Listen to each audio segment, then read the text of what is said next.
Bonsoir à tous et bienvenue au Palais des Congrès de Perros-Guirec. On peut voir qu'il y a des représentants des autres listes. Nous ne t'attendions pas, mais cela montre au moins l'intérêt que vous portez à notre projet et nous en remercions. Les membres de la liste m'ont proposé de dire cette introduction, de vous inviter, de vous amener petit à petit à notre projet. Mais je vous rassure, ce n'est pas moi, ce serait le maire, même si sur la photo, certains ont pu le voir, je suis devant. Ça, en fait, c'est simplement dû à ma petite taille. Donc, avant de passer à l'essentiel, une petite présentation. Je m'appelle Michel Philippe, j'ai 61 ans. Je travaille depuis 25 ans comme principal de projet. Mon implication dans ces élections municipales sur la liste de Perros Demain l'Alternative est en lien avec mes 19 ans de vie à Perros-Guirec, mes 20 ans de travail avec le département des Côtes-d'Armor et mes 12 ans de travail avec l'Union très haute communauté. Je souhaite participer au changement de fonctionnement des instances municipales. Il est nécessaire pour moi, et c'est mon avis personnel, mais certainement l'avis d'autres également, que les Pérosiens participent activement des choix politiques qui sont à faire. Donc, mes engagements se font dans le sens du partage et de l'accompagnement citoyen, avec un objectif que tous les habitants de notre ville s'y sentent reconnus, écoutés et entendus. Donc, pour conclure ma présentation, la présentation de M. Filio, je remercie et toute l'équipe d'avoir accepté que je puisse participer activement, la raison pour laquelle je suis devant vous actuellement. Donc, ce soir, nous vous accueillons dans cette salle avec un immense espoir. L'espoir que nous répondions à toutes vos attentes, à toutes vos questions, et que vous rentriez chez vous avec la volonté que la liste Perros Demain l'Alternative gagne ces élections municipales pour mettre en œuvre ce grand projet pour la ville et les habitants de Perros-Guirec. Vous allez entendre parler de 3 noms particuliers: la citoyenneté, la solidarité, le défi climatique. Vous allez les entendre à plusieurs reprises. Et donc la spécificité de cette soirée est que nous allons les préciser. Et ce sera bien évidemment l'occasion d'échanges et de débats entre nous. Mais tout d'abord, quelques mots sur le déroulement de la soirée, et puis sur la création de notre liste, avant d'entrer bien évidemment dans le vif du sujet.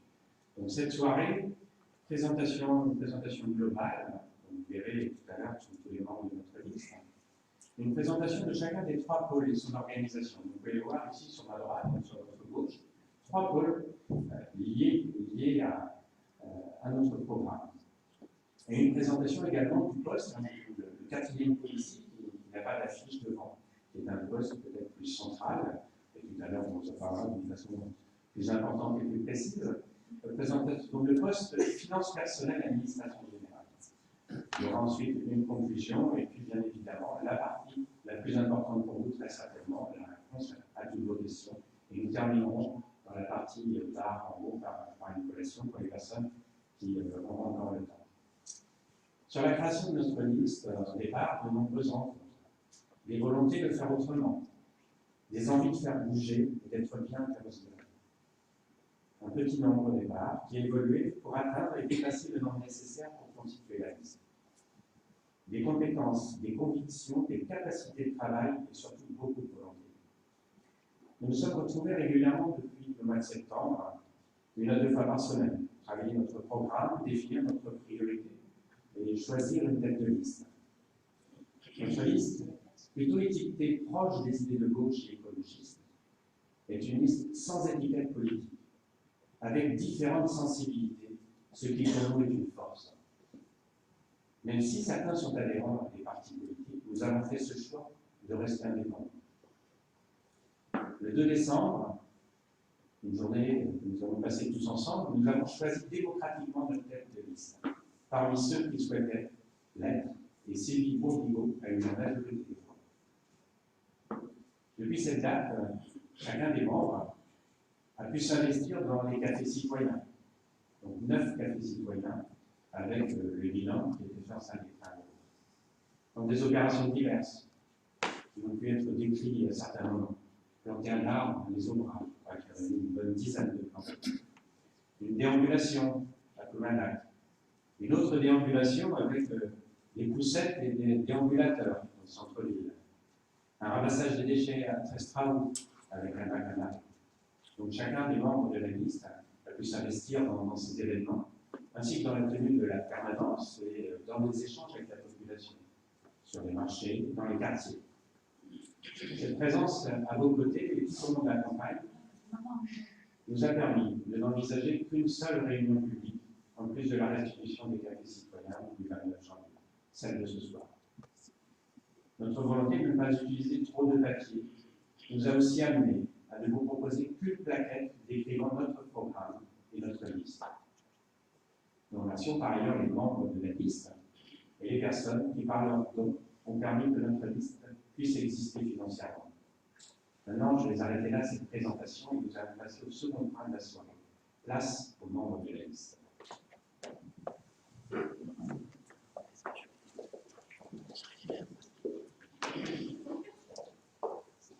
Bonsoir, je suis Sandrine Talon, j'ai 57 ans, je suis départementeuse et énergéticienne. Bonsoir, je suis Florine et je propose la politique. Bonsoir, je suis Elisa, j'ai 30 ans et je suis assistante en collège.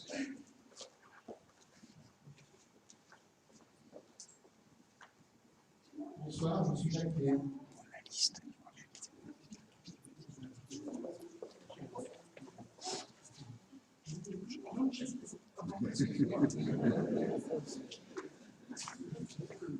Bonsoir, je suis Morel Michel. Voilà.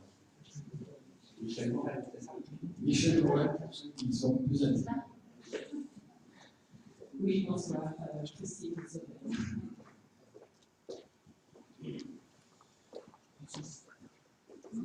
Bonsoir, c'est le 60. Bonsoir, je suis Francis Petit.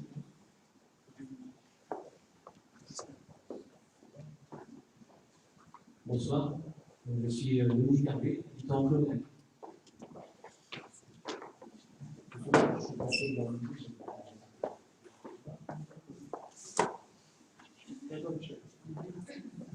dans la continuité logique. Et comme je dois reprendre un petit peu la parole tout à l'heure, je vais passer le micro à Maria.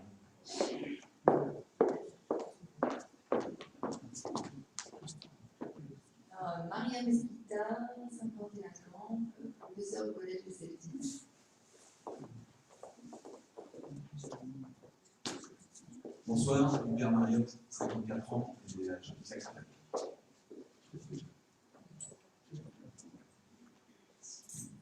Bonsoir, je suis Pibin, 63 ans, et je travaille encore pour quelques semaines au conseil départemental. Et je vais passer comme vous avez dit. Je ne suis pas persuadé qu'il y ait un lien entre les deux.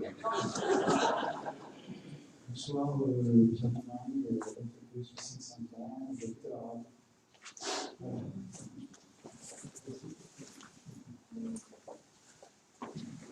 Bonsoir, je m'appelle Anne Juillet, 59 ans.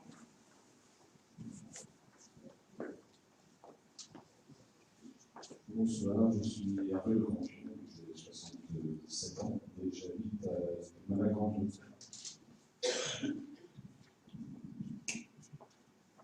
Bonsoir, Marianne Carmoin, j'habite au centre-ville culturel.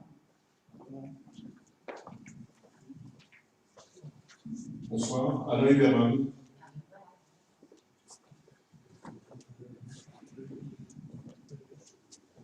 Bonsoir, Philippe Pardon, 63 ans, j'étais instituteur en maternelle. Bonsoir, Sandrine Poletti, 67 ans, j'habite dans le centre-ville. Bonsoir, Valérie. Bonsoir, Jérémy Lanati, 26 ans, j'habite à la Gardie. Bonsoir, je suis Viviane Kiss et je suis retraitée.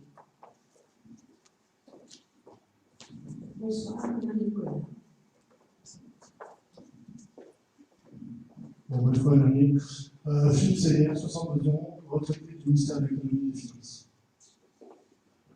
Donc je vais excuser ce soir Valérie de Maguère et Didier Couette, qui sont retenus ailleurs et qui n'ont pas la possibilité de nous rejoindre. Et donc, je reprends encore la parole, mais ça va être assez rapide, dans la mesure où nous avons désigné Sylvie Bourbigo comme tête de liste. Il est légitime qu'elle se présente maintenant.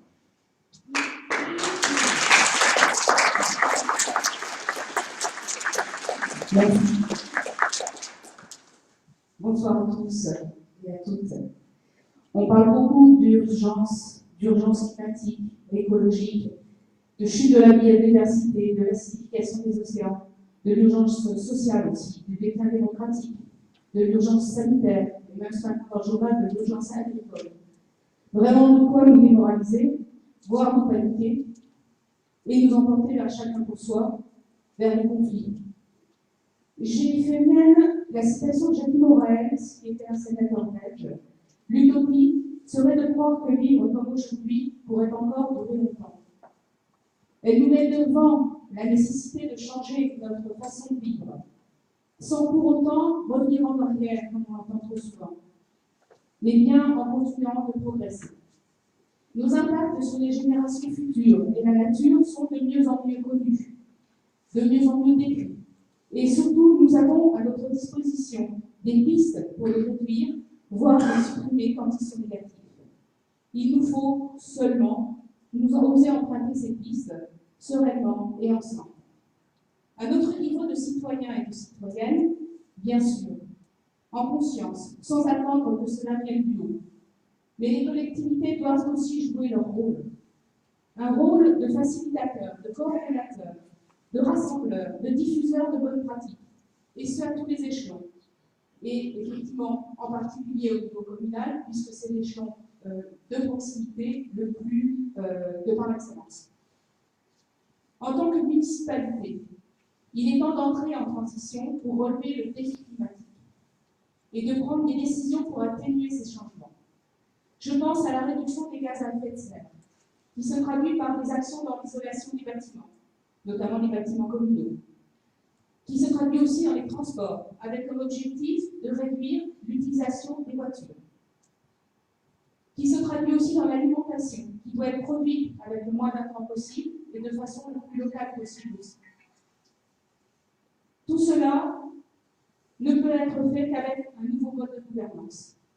Nous proposons de prolonger tout ce que nous avons initié, que vous avez dit, Michel Philippe, tout à l'heure, lors de notre campagne, à savoir vous faire participer activement aux décisions et aux projets de la commune.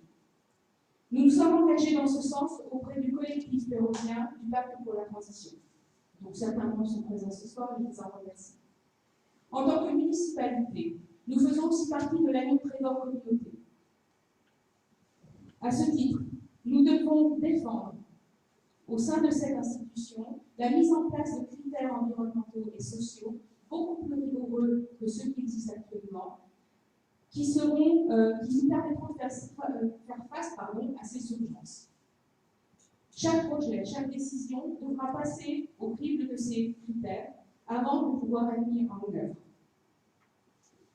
Cela ne signifie pas stopper le développement dans notre trésor, mais bien au contraire, avoir l'ambition d'un développement qui soit résilient, écologique et solidaire.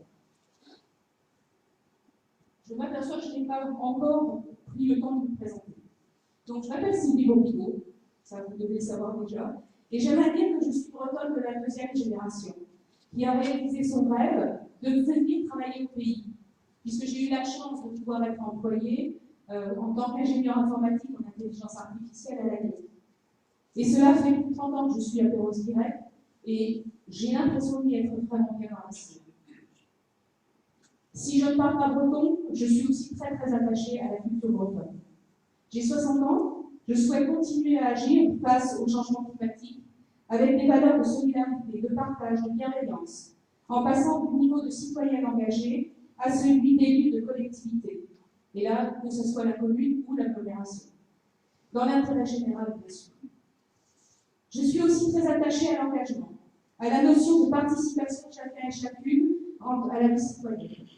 Il me semble important de faciliter et d'organiser la transition de notre commune, car nous sommes dans un monde qui est très complexe et en mutation profonde. Important aussi de permettre aux alternatives qui sont respectueuses du vivant d'émerger, pour que nous puissions toujours bien vivre demain à Perros. Alternative, demain, Perros. Place maintenant à notre programme, qui va vous être présenté par celles et ceux qui prendront la responsabilité d'adjointe et d'adjoint ou de délégués dans la future équipe municipale. Nous avons souhaité conserver une organisation autour de 3 pôles, comme vous l'a présenté tout à l'heure Michel Philippe. Le défi climatique, la citoyenneté, la solidarité. Ces pôles reflètent vraiment les valeurs que nous avions identifiées dès le début de notre campagne. Il est important aussi de comprendre que les compétences que nous allons vous proposer, si elles sont attachées à un des pôles, pourront aussi être discutées par un autre pôle ou par les 3 pôles en même temps. Nous allons tout d'abord entrer dans le pôle défi climatique. Je ne sais pas si. Voilà, merci. Dans le pôle défi climatique, une phrase pour le définir. Avec nous, relever le défi climatique. C'est tous ensemble que nous pourrons le faire. Comme vous l'avez déjà compris, il doit permettre d'atténuer, avant toute chose, l'impact de notre commune et de l'intercommunalité sur les changements climatiques. Je demande à Sandrine Callot de bien vouloir venir présenter nos propositions concernant la préservation de nos écosystèmes, qui est la première compétence, ensemble de compétences que l'on a mises en place. Elle a été accompagnée par Sophie Gerzou et par Élise Bott.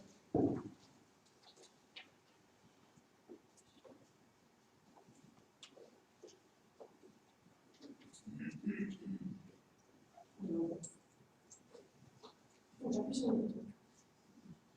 Et ça marche. Alors, il nous revient, Élise qui va nous accompagner, c'est Sophie et moi qui allons présenter ce parti, de vous parler donc d'une mesure qui est très importante pour nous, qui est la préservation de notre écosystème. Alors tout d'abord, peut-être quand même, ça me paraît important, même si on en parle beaucoup, et peut-être justement parce qu'on en parle beaucoup, de donner quelques points de repère. Qu'est-ce qu'on appelle les écosystèmes? Alors vous avez la définition sous les yeux. Ce sont des ensembles d'organismes vivants qui interagissent entre eux et avec le milieu dans lequel ils vivent. Ils peuvent être petits, ce sont des petits plats, ils peuvent être gigantesques, c'est la Terre. Il existe des écosystèmes aquatiques, il existe des écosystèmes terriens. Et une chose importante à rajouter s'agissant des écosystèmes qui nous concernent directement, c'est qu'ils sont naturellement équilibrés. C'est-à-dire que les interactions entre les organismes contribuent naturellement à une certaine stabilité du système. Deuxième définition, deuxième point de repère important, parce que là aussi on en parle très souvent sans forcément savoir ce que ça veut dire exactement, la biodiversité, qui est l'ensemble des espèces et des êtres vivants sur Terre ou dans des écosystèmes spécifiques. Donc là, on parle bien d'ensemble d'êtres vivants et d'espèces. Alors, j'appuie sur le bouton. C'est le moment. Pas très techniquement, hein. Mais ça marche. Pourquoi préserver nos écosystèmes? C'est une bonne question, je crois, parce qu'elle fait vraiment l'objet de nombreux débats. Alors, on ne va pas rentrer dans les débats, mais juste préciser que la première raison pour laquelle il nous paraît nécessaire de préserver nos écosystèmes, c'est d'abord parce que l'être humain, les êtres humains que nous sommes, dépendent des écosystèmes naturels, comme tous les autres êtres vivants. Petit exemple, l'agriculture qui fournit notre alimentation dépend des caractéristiques de l'écosystème. Donc si l'écosystème qui accueille l'agriculture se dégrade ou s'essouffle, c'est notre alimentation qui est menacée. Autre exemple, l'oxygène, vous savez bien, que nous respirons, eh bien, il dépend de la bonne santé, notamment de ce qu'on appelle les poumons verts, c'est-à-dire les forêts, qui sont des écosystèmes essentiels. La deuxième raison pour laquelle il nous semble nécessaire de préserver nos écosystèmes, c'est parce que si l'on modifie trop profondément les caractéristiques d'un écosystème, par exemple en jouant sur sa température, sur son humidité, sur le processus naturel, comme celui de la pollinisation, etc. Donc si on modifie un des éléments, une caractéristique, eh bien l'écosystème perd ses facultés naturelles, ne parvient plus à s'équilibrer, et je rajouterais même peut disparaître.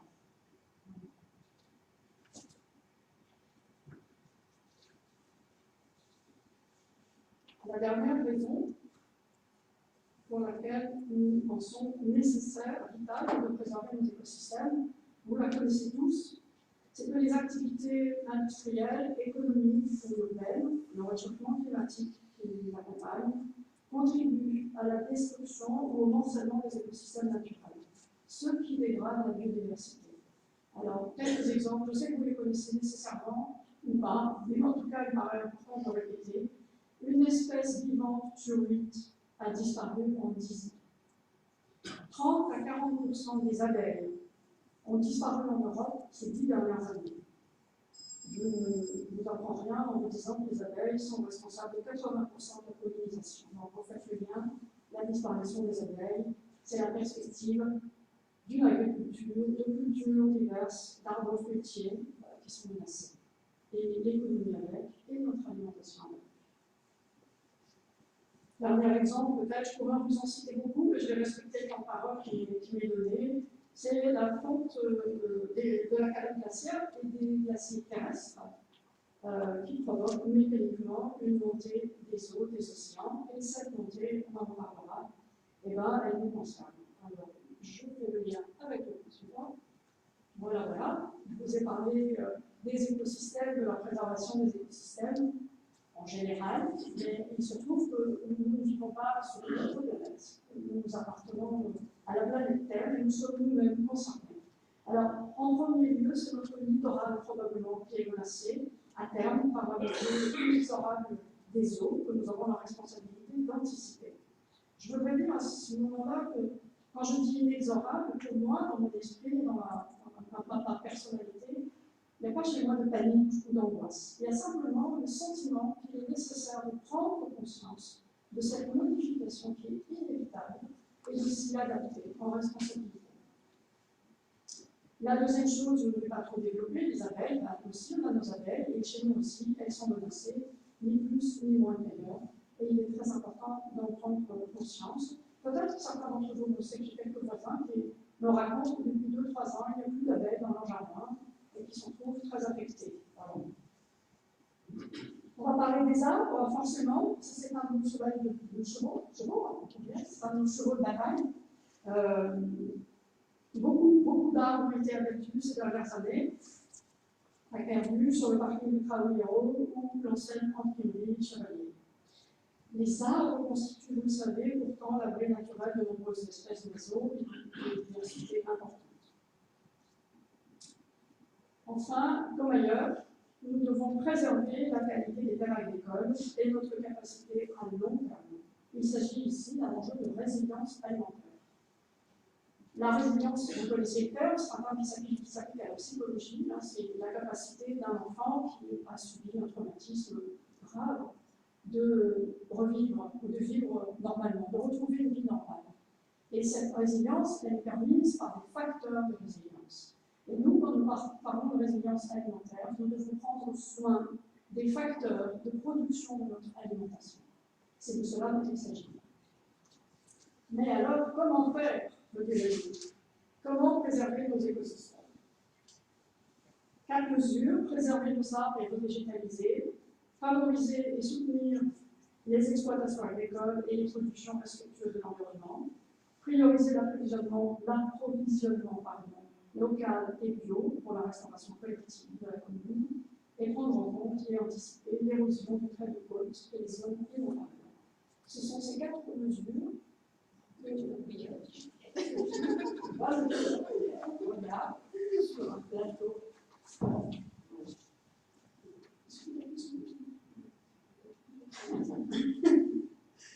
Alors, préservation de la biodiversité. Donc, revégétaliser le centre-ville.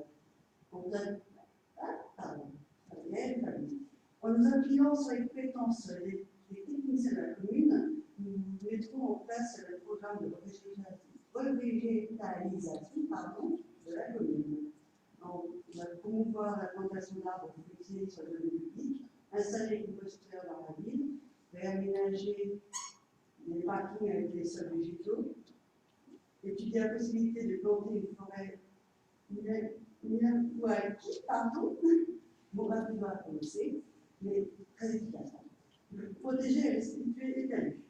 Nous participerons activement à l'atlas de la biodiversité communale, de la gestion des espaces naturels sensibles et de la biodiversité en lien avec l'IPC. Nous mettrons en place un programme de sensibilisation destiné aux habitants, à nous tous, visant à maintenir les espaces et les haies et respecter les règles concernant les clôtures entre les maisons d'une part et entre les maisons et les domaines publics d'autre part.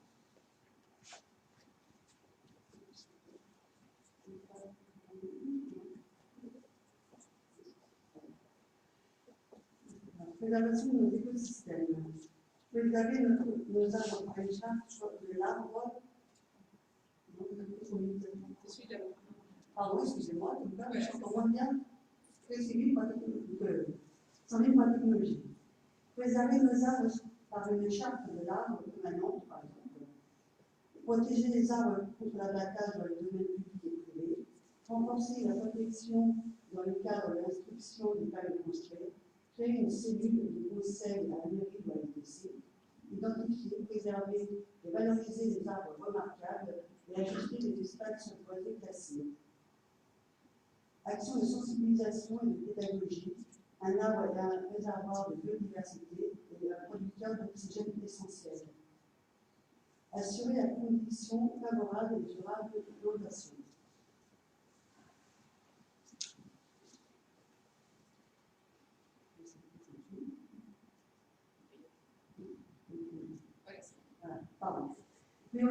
Prioriser l'approvisionnement local en bio pour les restaurations collectives et de la commune. Les enjeux de cette mesure, c'est préserver la santé de nos enfants, soutenir les productions bio locaux dans un souci de préservation de notre environnement, adapter le schéma de commande publique communale avec pour objectif ambitieux d'ici à la fin de la mandature. 100% des repas bio, local et équitable, 3 repas végétaliens par semaine. Action de sensibilisation sur l'importance d'une alimentation bio, équitable et moins charnée.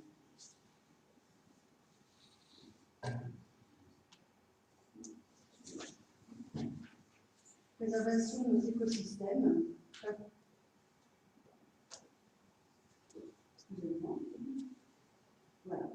Favoriser et soutenir les exploitations agricoles et productions respectueuses de l'environnement. Revoir le PLU avec l'objectif de geler la constructibilité des espaces verts agricoles en ville et autour de la ville. Élaborer une stratégie foncière territoriale de long terme avec tous les intervenants professionnels agricoles, institutionnels et citoyens. Faire du lien entre producteurs et consommateurs, réserver une partie des marchés aux filières paysannes, bio et locales, voire même en organisant un marché de producteurs bio. Soutenir la création du lien AMAP, appuyer la création d'une coopérative de producteurs respectueux de l'environnement, soutien financier mis à disposition de nos fonds.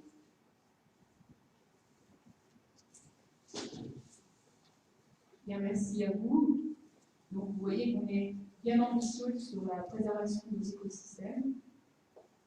La seconde partie de ce pôle défi climatique concerne la sobriété énergétique et la mobilité. Je demande à Jacques Pierre et son équipe, Michel Morel, Isabelle Felgueverge, de venir pour vous la présenter.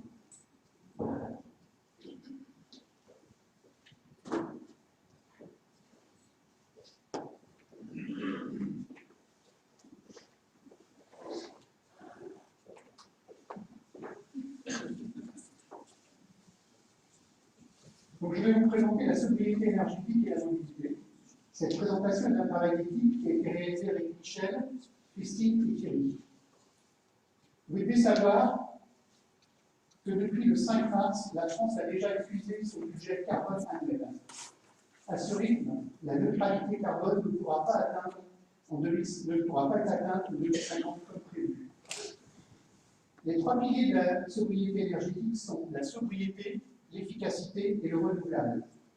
La sobriété, tout d'abord, c'est la démarche qui vise à réduire les consommations d'énergie. Ceci implique un changement de vie et un changement d'organisation collective. Le deuxième pilier, c'est l'efficacité. Il faudra réduire sa quantité d'énergie.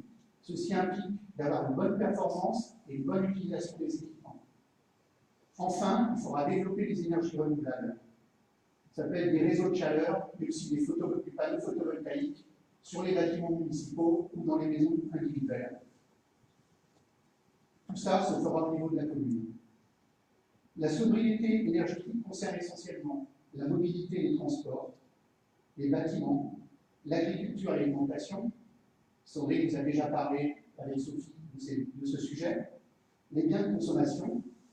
Donc je vais donc vous parler de ces différents sujets. Tout d'abord, les bâtiments. Il faut savoir qu'il faut 40 fois plus de matériaux pour construire une maison que de la rénover. Pour les bâtiments, la commune se doit d'être exemplaire. Nous ferons un diagnostic énergétique des bâtiments communaux restants. C'est vrai qu'on ira assez vite. On va rénover tous ces bâtiments municipaux dans un plan pluriannuel. Nous allons accompagner les bâtiments des habitants vers la transition énergétique avec des conseils de proximité. Par exemple, on va augmenter la présence du point Info-Énergie à Perros-Guirec, qui a lieu seulement une fois tous les 15 jours, le jeudi. On va favoriser la rénovation des résidences principales. Pour le parc social et locatif, vous devez savoir aussi qu'on a un retard de 400 logements sociaux. Donc nous allons lancer des programmes vertueux conformes à la réglementation RT 2020. Enfin, nous allons relocaliser les services techniques à Perros-Guirec. Cette relocalisation des services est une réponse globale à la sobriété énergétique.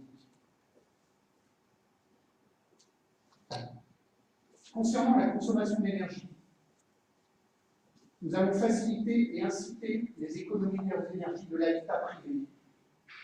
Nous allons favoriser l'extinction des éclairages extérieurs et intérieurs des bâtiments non résidentiels, dans le but aussi d'éviter les pollutions visuelles. Nous allons passer tous les véhicules municipaux en électrique ou hybride. Et enfin, nous allons développer toutes les énergies renouvelables possibles dans la commune. La priorité sera mise sur l'installation des panneaux solaires sur toutes les toitures des bâtiments municipaux et nous allons faciliter les installations individuelles. Enfin, nous allons étudier la possibilité d'implémenter des réseaux de chaleur basés sur la géothermie ou le biomasse. Ce qu'on vous demande, ce n'est pas de revenir à la bougie. Ce qu'on entend, on va revenir à la bougie. Non. Ce qu'on veut, c'est mieux utiliser l'énergie avec une qualité de vie constante. Dans la sobriété énergétique, on a aussi le point principal qui concerne la mobilité et le transport. La question qui revient régulièrement, comment réussir à assurer la circulation des personnes et des biens tout en réduisant la nuisance liée au trafic automobile. Près de 40% des trajets quotidiens en voiture font moins de 3 km. Avec LTC, nous allons créer un plan de déplacement intercommunal qui intégrera en priorité les voies piétonnes, les voies cyclables et le développement des navettes. Des exemples, nous allons installer une zone de covoiturage sur l'esplanade de la Rade. Aujourd'hui, il n'y a pas de zone de covoiturage sur Perros-Guirec. Nous allons étendre le macaroni tous les jours avec gratuité pour les résidents. Enfin, nous allons revoir l'infrastructure de la ville, les bas-côtés, les panneaux, tout ça pour favoriser le déplacement à vélo. Pour faire tout ça, nous allons travailler avec des associations telles que Rando Trégor ou Trégor Bicyclette. La mobilité est un point essentiel, comme la réduction des déchets. Pour les déchets, au niveau de la commune, nous sommes engagés au zéro déchet. En France, selon l'ADEME, chaque habitant produit plus de 500 kg de déchets par an. Cette quantité a doublé en 40 ans. La démarche zéro déchet est un mode de consommation visant à produire le moins de déchets possible. Il est clair que le meilleur déchet est celui qu'on ne produit pas. Une réponse est la règle des 5 R que vous devez connaître. Le premier, c'est refuser de ce dont nous n'avons pas besoin. L'exemple, c'est le stock pub dans les boîtes aux lettres, qui permet de gagner 50 kg de papier par an et par habitant. C'est le premier exemple. C'est aussi de dire non quand on ne doit pas acheter. Réduire, c'est la base. Réutiliser, tout objet peut avoir plusieurs vies. Recycler, le déchet devient une ressource prête pour un niveau souple de production. Et enfin, rendre à la terre, c'est composter les déchets organiques. Avec LTC, nous allons informer, inciter, faciliter cette réduction de déchets. Et pour cela, nous avons décidé Nous allons favoriser le compostage des biodéchets pour les particuliers avec des composteurs, pour les restaurants, pour les collectivités avec des composteurs collectifs. Et pourquoi pas la collecte de vélos des déchets des restaurants, comme la tricyclerie à Nantes. Nous mettrons en place aussi des bacs à marée sur les plages. Nous soutiendrons les initiatives d'économie circulaire, la lutte contre le gaspillage, la ressourcerie, les recycleries, la vente en vrac. Et enfin, nous allons agir via la commande publique. Nous allons nous inspirer de ce qui est fait dans les autres communes. Exemple sur la commune de l'île d'Oléron, qui est engagée depuis plus de 10 ans dans la gestion des déchets, dans la réduction des déchets. Donc ça, c'est possible. Nous nous inspirons globalement de tout ce qui est fait, toutes les bonnes pratiques des autres communes. Toutes les bonnes pratiques qui marchent dans les autres communes pour permettre une sobriété heureuse pour les Pérosiens et les Pérosiennes.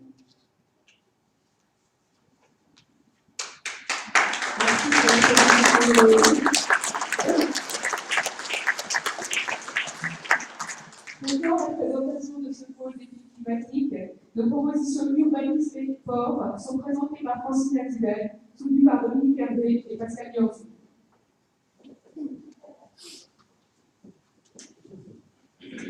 Merci. Bonsoir. On va vous parler de l'urbanisme, mais pas que. Alors, il faudrait vous livrer un exercice. Vous allez sur Géoportail et vous faites une comparaison entre une photo aérienne prise en 1975, par exemple, et prise maintenant. C'est très spectaculaire. Donc, il y a un étalement urbain, une densification, un étalement urbain qui est très significatif, qui est essentiellement dû aux résidences secondaires, mais la population a diminué entre ces deux périodes. Elle continue d'ailleurs malheureusement à diminuer. Alors, en parlant d'urbanisme, on est amené à parler de superficie également. Donc, on vous a mis un camembert là, qui indique que 40% environ de la superficie, donc sur les 1500 hectares de la commune, est occupée donc, par des zones à urbaniser ou déjà urbanisées, ce qui est très significatif. Et en vis-à-vis, vous avez les logements, donc avec en particulier un chiffre important, donc 36% des logements de la commune sur les 7118 sont des logements, des résidences secondaires. Mais ce n'est pas fini. Le PLU 2017, alors le PLU c'est le plan local d'urbanisme, qui est un plan communal, mais qui est abrité par la communauté de communes. Alors, donc il encadre en fait l'urbanisme en général. Donc, il prévoit d'ici à 15 ans 1130 logements, dont 400 résidences secondaires. Et cela va occuper 65 hectares, dont 64%, c'est beaucoup de chiffres, enfin bon, c'est assez simple, 64% qui vont être de l'extension urbaine. Ça veut dire que le reste, c'est une massification à l'intérieur de la ville. Alors les conséquences, c'est la poursuite de l'artificialisation, qui signifie des pertes de terres agricoles, et aussi une densification à l'intérieur de la ville, qui signifie également perte du couvert végétal et des arbres. Alors les enjeux, lesquels sont-ils? Donc c'est économiser les ressources foncières. Alors il se trouve que l'État s'y emploie, puisque maintenant on est passé, je dirais, dans les 20 dernières années, on avait un taux d'occupation en quelque sorte de 11 habitations par hectare, et maintenant c'est amené, donc dans le nouveau SCOT, c'est amené donc à 20 habitations par hectare. Le schéma de cohérence territoriale, merci. Et donc on va mettre également des mesures pour lutter contre l'étalement urbain, mais aussi on a besoin d'attirer des jeunes, et donc il faut rééquilibrer les différentes tranches d'âge et se mettre en conformité, comme mon collègue l'a expliqué, donc avec la loi Élan qui concerne les 25% de logements sociaux qui sont à construire. Alors l'urbanisme, on a des propositions, donc ça a déjà été dit, mais revoir le PLU pour préserver les terres agricoles et la couverture végétale de la commune. Je prends un exemple, pas complètement par hasard, le Mésorat. favoriser le renouvellement urbain sur les sites qui sont désaffectés, on appelle les friches. Voilà, utiliser les friches au mieux. Alors après, deux volets. Il y a l'habitat privé, donc c'est privilégier, ça a déjà été dit, les constructions de sobriété énergétique, intervenir auprès des bailleurs sociaux pour les nouveaux lotissements, de façon à ce qu'ils respectent les normes liées donc à la consommation d'énergie et pourquoi pas production d'énergie. Inciter à la rénovation plutôt qu'au neuf, ça c'est un facteur extrêmement important, c'est plus économique et c'est moins consommateur de matériaux, comme ça a été dit. Et mettre en place des mesures de façon à aider donc à la location à la vie. En ce qui concerne le parc immobilier de la commune, comme on l'a dit, bon, il a été pas mal vendu ces derniers temps, mais ce qu'on va faire, c'est on va recenser le parc immobilier restant, et puis on va définir un schéma directeur avec l'intention donc de rénover les bâtiments de façon, les bâtiments destinés au logement, de façon à pouvoir accueillir des travailleurs saisonniers. C'est un gros problème. Comme vous savez, la population est multipliée par 4 pendant l'été, et il faut pouvoir loger à proximité, de façon à être vertueux sur le plan énergétique. Donc, les travailleurs qui viennent nous rejoindre pour faire fonctionner le tourisme. Et puis, il faut conserver au maximum des espaces d'accueil pour les services communaux, pour les associations, et puis pour animer la vie des quartiers. Là aussi, il y a deux photos qui ne sont pas complètement prises par hasard. Vous reconnaissez Thierry avec la capitainerie, qui a failli disparaître, non pas disparaître, mais être utilisé à un autre usage qu'un usage public. Et puis la Poste, voilà, la Poste, donc bâtiment que vous connaissez tous. Le Jean Lecor de 1932, avec les fresques de Rigaud. Voilà, donc on va voir ce que l'on peut faire s'il est encore temps pour préserver l'accès, bien sûr, préserver les fresques, mais l'accès à ces fresques, même quand ça aura un usage privé. Voilà, alors le patrimoine, j'enchaîne sur la préservation et la valorisation donc, du patrimoine public. Alors juste quelques chiffres, je ne sais pas si vous êtes tous au courant, enfin, probablement, mais c'est toujours intéressant. Donc Pérouse est très riche en fait sur le plan du patrimoine. 11 monuments qui sont classés, 5 sites qui sont classés et 7 sites qui sont inscrits. 41 éléments qui appartiennent à ce qu'on appelle le petit patrimoine bâti. Bien voir, ce sont des croix, ce sont des calvaires, ce sont les puits, les fontaines, etc. Et puis 60 km de chemin et 39 escaliers urbains. Donc tout ça c'est très riche. Alors, ça permet une chose, les mettre en valeur, ça permet de désengorger les sites qui sont les plus prisés. Vous avez tous les chiffres en tête.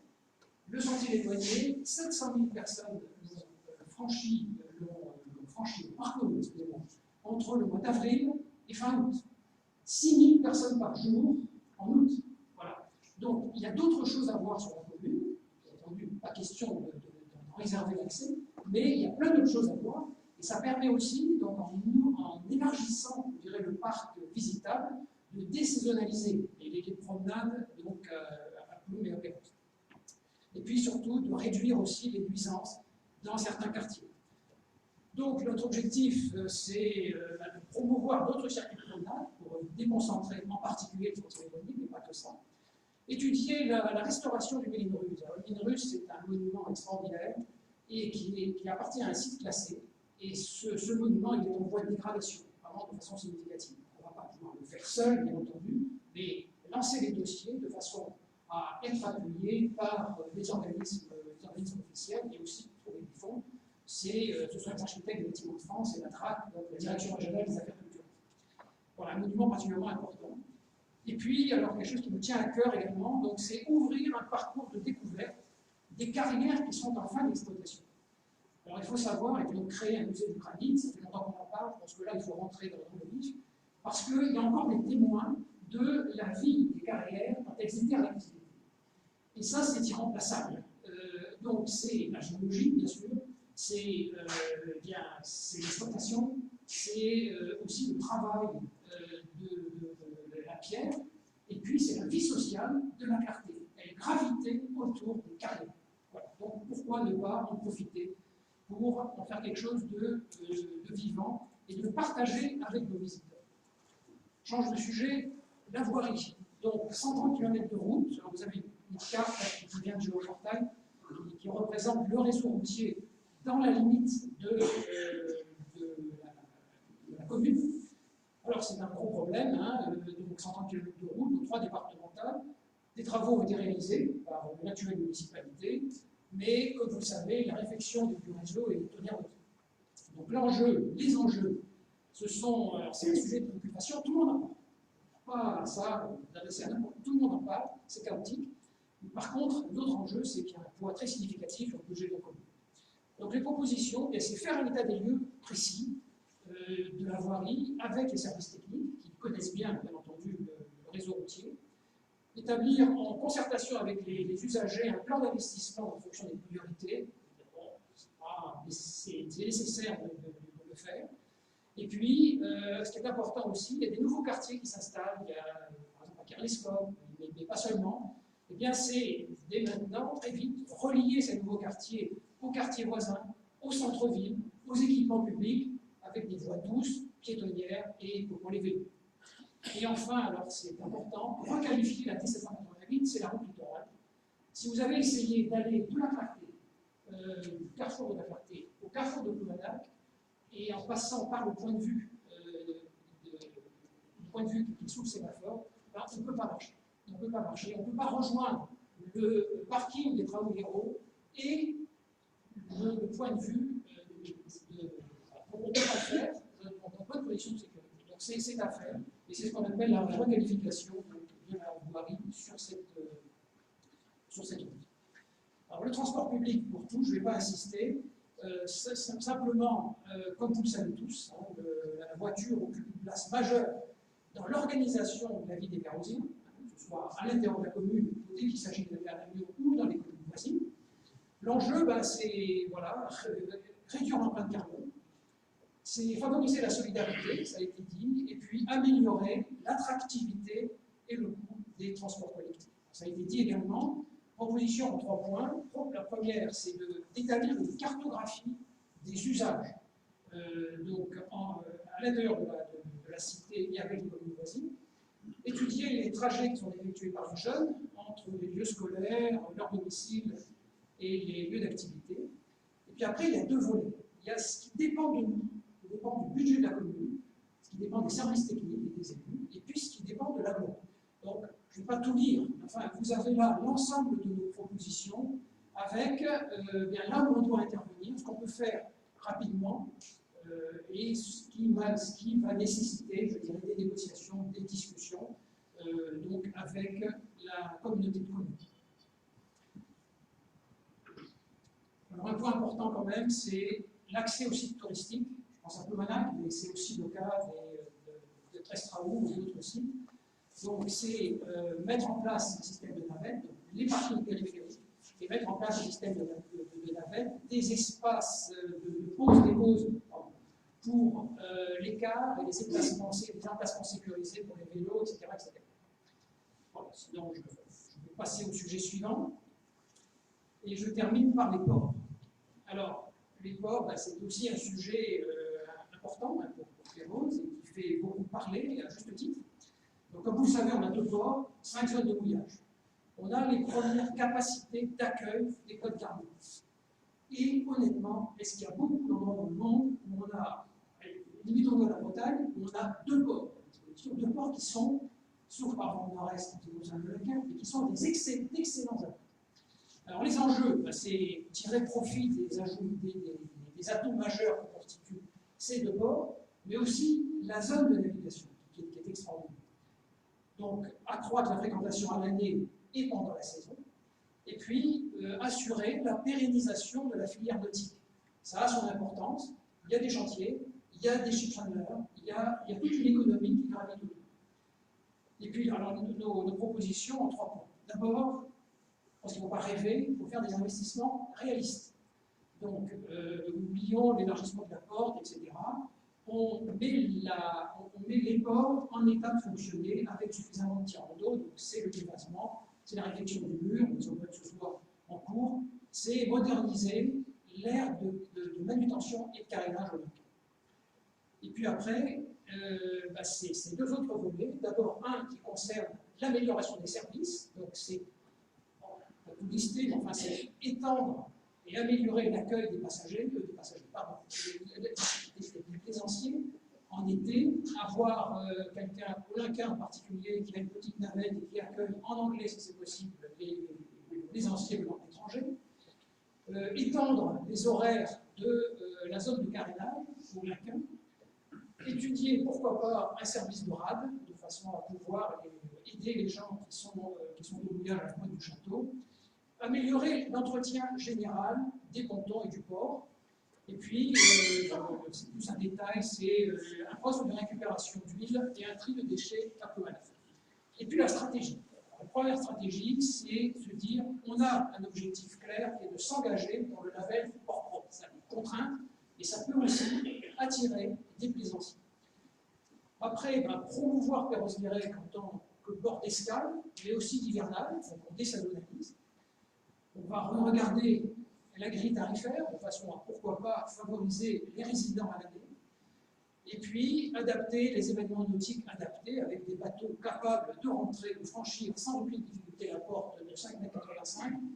Et donc ça existe, il y a des flottes extrêmement dynamiques qui peuvent redonner un peu de vie à notre port. Et puis, bien entendu, les bateaux traditionnels à peu mal. Voilà. Et puis, la DSP, on en parle beaucoup, donc on sait qu'il y a un cahier des charges actuellement, donc il y a une décision de prix, le cahier des charges est fait, donc voie de finition. Donc, on va étudier, nous, d'autres possibilités, en particulier, pourquoi pas, mais on va étudier d'autres possibilités, en particulier le SPL, les sociétés publiques locales. Ce sont les anciennes sociétés d'économie mixte qui rentrent plus facilement, je dirais, sans problème d'appel d'offres, etc. Donc, c'est plus administratif et plus protégé. Après, étudier les moyens d'investir sur le long terme, par des prêts, des aides, etc. Encore une fois, sur les investissements prioritaires qui permettront au port de retrouver sa vie, de retrouver leur vie. Et puis, étudier de quelle façon faire intervenir LTC et le département. Voilà. On a beaucoup d'ambition pour le port, parce que le nautisme a une certaine importance ici, et puis il y a un patrimoine. Voilà, je vous remercie pour votre attention.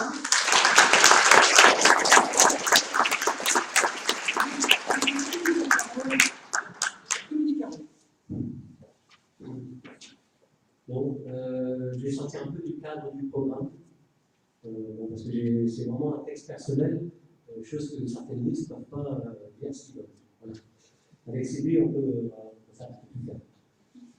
Donc, c'est qu'en droit d'origine, on a la carte de toujours, je me suis investi avec en tête de liste Sylvie Pompidou, car je suis vraiment inquiet du devenir de cette côte superbe que la nature nous a donnée. À nous de s'adapter à elle, de laisser aux générations futures ces magnifiques langues, ce poumon vert. Mais au bras doit rester cette langue, cette zone humide splendide. Halte au projet sans concertation avec les locaux. J'insiste bien, avec les locaux. De même, soyons vigilants à que le port de Ploumanac reste tel qu'il est, simple, nature, ce sera demain notre richesse. Avant nous, des hommes et des femmes se sont battus pour préserver ce paysage. Aujourd'hui et demain, nous poursuivrons leur action. Nous devons porter un projet commun, se concerter, écouter chaque citoyen dans chaque quartier par réunion définie. Ne pas refuser, bien sûr, le tourisme, l'emploi, indispensable, mais à nous de s'adapter à la nature dans la limite qu'elle nous donne. Merci à vous tous de nous faire confiance, vous ne serez pas déçus.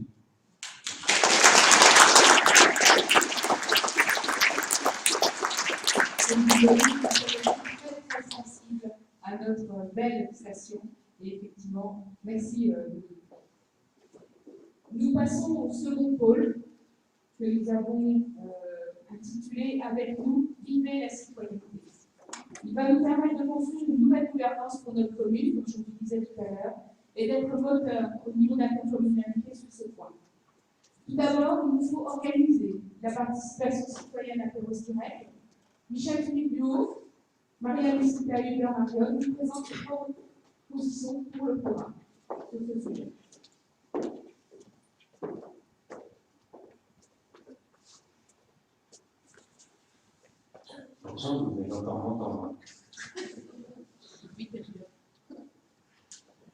Voilà. Je vais peut-être laisser Maria Hubert se présenter un petit peu, si vous le souhaitez. Donc, ils l'ont déjà fait. On va passer. Vous avez besoin qu'il se représente? Non. Donc, comme j'ai parlé beaucoup en début de réunion, j'ai essayé de faire un peu plus court et on a décidé de ne pas forcément dévoiler tout ce que nous avons prévu de mettre en place, de façon à garder encore quelques idées très efficaces, mais un peu secrètes. Vous comprendrez pourquoi, bien évidemment. Qu'en est-il? Le constat à Perros-Guirec. Par rapport à la participation citoyenne, uniquement 7 réunions de quartier par an. Et pour pouvoir participer à cette réunion, pour avoir pu participer, il fallait en être averti. De quelle façon? Par les panneaux d'affichage, par la presse, donc encore fallait-il être abonné, ou par la revue trimestrielle Vivre à Perros. Encore faut-il la recevoir. Effectivement, aucun tract dans les boîtes aux lettres, ce que je regrette personnellement parce que je n'ai jamais eu cette information-là. Et c'est dommage. Des panneaux d'affichage aux entrées de Perros-Guirec, c'est très bien. Pour les personnes, je dirais peut-être à mobilité réduite, ou en tout cas qui ont le temps de rester devant pour lire toutes les informations. Il y a beaucoup d'informations très riches, très importantes, mais encore faut-il avoir le temps de les lire. Un trimestriel Vivre à Perros, très bien quand on l'a. Un peu dommage, me semble-t-il, au niveau du coût, très certainement, au niveau du papier utilisé peut-être. Une absence de communication sur le projet de fusion des communes. C'est ce qui est ressorti, ce qui a d'ailleurs été débattu ici, je me souviens, un soir, avec les 4 maires concernés. Donc il s'agit d'un constat. Notre objectif, en tout cas une question que l'on s'est posée depuis le début de notre travail en septembre, comment augmenter la participation des habitants? Un objectif, enfin plusieurs, rapprocher les représentants élus des administrés. C'est vraiment notre priorité. Mettre en place une gestion innovante, collaborative, transparente, au service de l'intérêt général. Si nous sommes tous ici ce soir, ce n'est pas pour nous personnellement, mais c'est pour l'intérêt général, parce que nous nous sentons concernés et nous souhaitons quelque chose d'évoluer. Être à l'écoute des citoyens de tous les âges, tout au long du mandat, j'ai entendu quelqu'un dire, et pas simplement peut-être à l'approche des élections. Redonner du sens, mobiliser et favoriser l'engagement de tous les citoyens au service de l'intérêt général, avec un objectif très clair, c'est bien vivre et mieux vivre ensemble. Alors de quelle façon? Former les personnels et les habitants, accompagner ce changement bien évidemment, et c'est ce que nous allons faire dans tous les projets que nous allons mener. Définir des programmes annuels de discussion et d'échange. Mettre en place des groupes de travail sur des sujets impliquant toute la commune. Accompagné par des moyens d'information, donc là on revient effectivement sur la transparence, nécessité de transparence, et bien évidemment rendre compte périodiquement. Quels outils nous allons créer? Des débats thématiques, des enquêtes participatives et des échanges citoyens régulièrement. Nous allons mettre en place des comités de quartier, et nous nous y engageons. Nous allons créer un conseil municipal des jeunes. Nous allons impliquer les habitants dans l'élaboration et la mise en œuvre d'une communication efficace. Et là, ce que je vous disais tout à l'heure, c'est que nous n'allons pas dévoiler beaucoup plus que cela la façon de faire, parce que ce qui va changer, nous avons les objectifs, nous avons ce que nous souhaitons créer, nous vous le présentons, mais la façon dont nous allons faire, la façon dont nous allons travailler avec les habitants, ça pour l'instant c'est notre vote secret. Et on vous le révélera peut-être avant le deuxième tour, si jamais on n'est pas élu au premier. Bien, merci.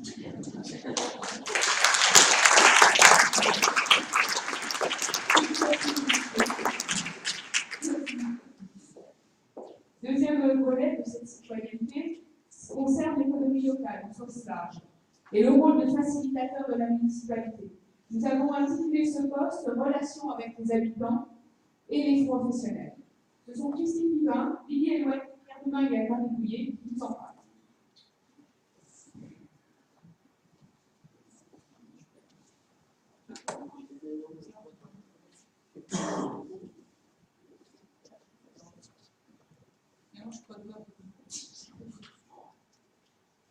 Voilà. Vous m'entendez, c'est bon? Ça marche là, vous entendez?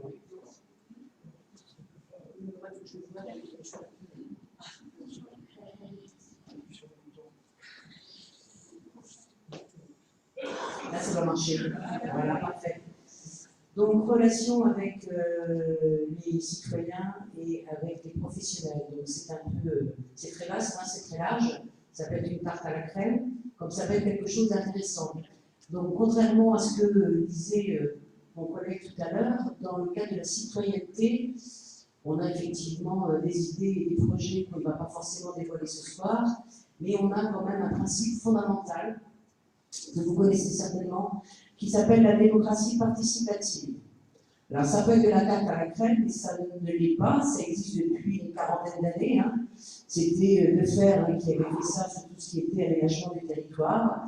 Et puis vous pouvez voir à travers ce petit schéma, alors c'est pas non plus un schéma coronavirus, ne vous inquiétez pas, c'est un schéma que vous allez trouver sur Wikipédia pour ceux que ça intéresse, et qui explique un petit peu comment au niveau politique, surtout au niveau d'une commune, un premier échelon favori des administrés, on peut rentrer en relation entre l'échelon politique et l'échelon des habitants. Alors en général, la majorité des communes sont sur la communication et l'information. Je ne sais pas si tu peux montrer le petit point rouge. On n'est pas très bon au niveau technique, hein, on peut nous pardonner. Donc communication, information, ça en général ça marche. Le rond c'est la collectivité et puis vous avez les usagers. Après on passe à un deuxième stade qui quand même est acquis, c'est l'écoute. L'écoute de ce que peuvent dire les gens. Et notre ambition, le principe fondamental sur lequel on s'appuie, c'est d'arriver au moins au niveau 3, c'est-à-dire qu'il y a vraiment une interaction, c'est ce qu'on vous explique depuis 20 minutes, entre les usagers, les habitants et les élus en responsabilité politique, avec différents outils. On a parlé des comités de quartier, on a parlé aussi d'un conseil municipal de jeunes. Il y a des choses hein, qui sont, si on l'a dit, je n'ai pas le droit de le dire, alors j'ai dit un truc, je n'ai pas le droit de le dire, je suis désolée. Alors comment on fait? Donc il y a deux choses. Hein. Le principe, quand on veut faire de la démocratie participative, on va vers les habitants, vers les professionnels. Ça, c'est le premier mouvement. Et puis, on sert à quoi dans ces cas-là? Vous savez que la commune, elle a encore une clause qu'on appelle de compétence générale, donc elle peut tout faire et rien faire. Dans le millefeuille hein, qu'on a actuellement là sur les collectivités, c'est vrai que la commune, là, c'est l'échelon de proximité aussi, parce que les habitants, les professionnels peuvent apporter toutes les questions. Ça ne veut pas dire qu'on va tout résoudre, mais peuvent apporter toutes les questions à l'échelon communal. Donc la commune, souvent, elle va avoir un rôle de médiation. Ça, c'est vraiment aussi quelque chose d'important à entendre. Alors, les enjeux sur Pueblos, je vais bosser Sylvie, c'est super. On a des atouts. Donc, on a des atouts, c'est quoi? C'est une associative très riche, 149 associations qui sont présentes dans quasiment tous les domaines. On a aussi des quartiers bien identifiés, donc à partir des quartiers avec les habitants, les professionnels qui y résident, on peut aussi remonter des besoins, des attentes. C'est quand même un atout, effectivement, qu'on devrait utiliser de manière beaucoup plus conséquente. Hein. C'est ce qui a été expliqué là, tout à l'heure. On a également des professionnels organisés. Vous savez que sur Pueblos, on n'échappe pas aussi au problème de la démographie médicale. Et on a effectivement là actuellement un souci pour avoir accès pour certains. Vous êtes peut-être concernés. Lorsque votre médecin est parti en retraite, vous avez peut-être un souci pour trouver un nouveau médecin. Des professionnels de santé réfléchissent actuellement sur un groupement pour favoriser justement l'accès aux soins. Un des objectifs de ce programme, c'est de pouvoir justement accompagner ce type de démarche. Et puis, on a des propositions, entre autres, donc rencontrer les habitants effectivement pour définir les besoins, surtout aussi sur les aspects économiques, favoriser le dialogue entre les habitants et les acteurs de l'économie, définir avec les professionnels leurs priorités et également promouvoir un tourisme respectueux du territoire en lien avec les professionnels. On évoque tout à l'heure, par exemple, le projet peut-être d'une aire de camping-car, bon, avec effectivement tous les avantages et les inconvénients que cette idée peut présenter pour la plupart des personnes. C'est vrai qu'on n'échappe pas non plus à étudier ce type de nouvelles modes de tourisme, de vouloir en faire un tourisme aussi vertueux, donc d'étudier les flux, d'aller rencontrer les camping-caristes pour leurs attentes et leurs besoins, mais aussi les professionnels de l'hôtellerie, du tourisme, et éventuellement et surtout aussi les habitants qui seraient concernés par l'implantation de ce type d'air. Donc voilà un petit peu les méthodes qu'on peut retenir. Voilà, donc c'est un principe qui est déclinable en transversal sur tout le programme présenté ce soir. Merci.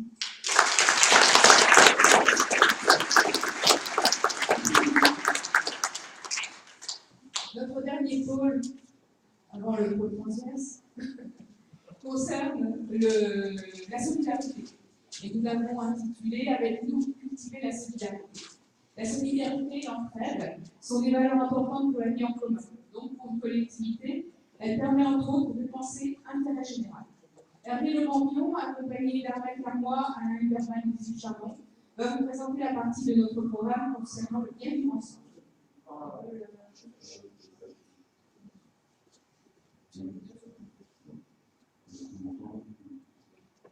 Donc, le bien vivre ensemble. Donc, avant de rentrer dans le sujet, pas assez de... Bon. Donc, avant d'entrer dans le sujet, je vous invite peut-être à une petite réflexion sur le titre lui-même. Qu'est-ce que c'est que vivre ensemble et pourquoi ça apparaît partout comme ça.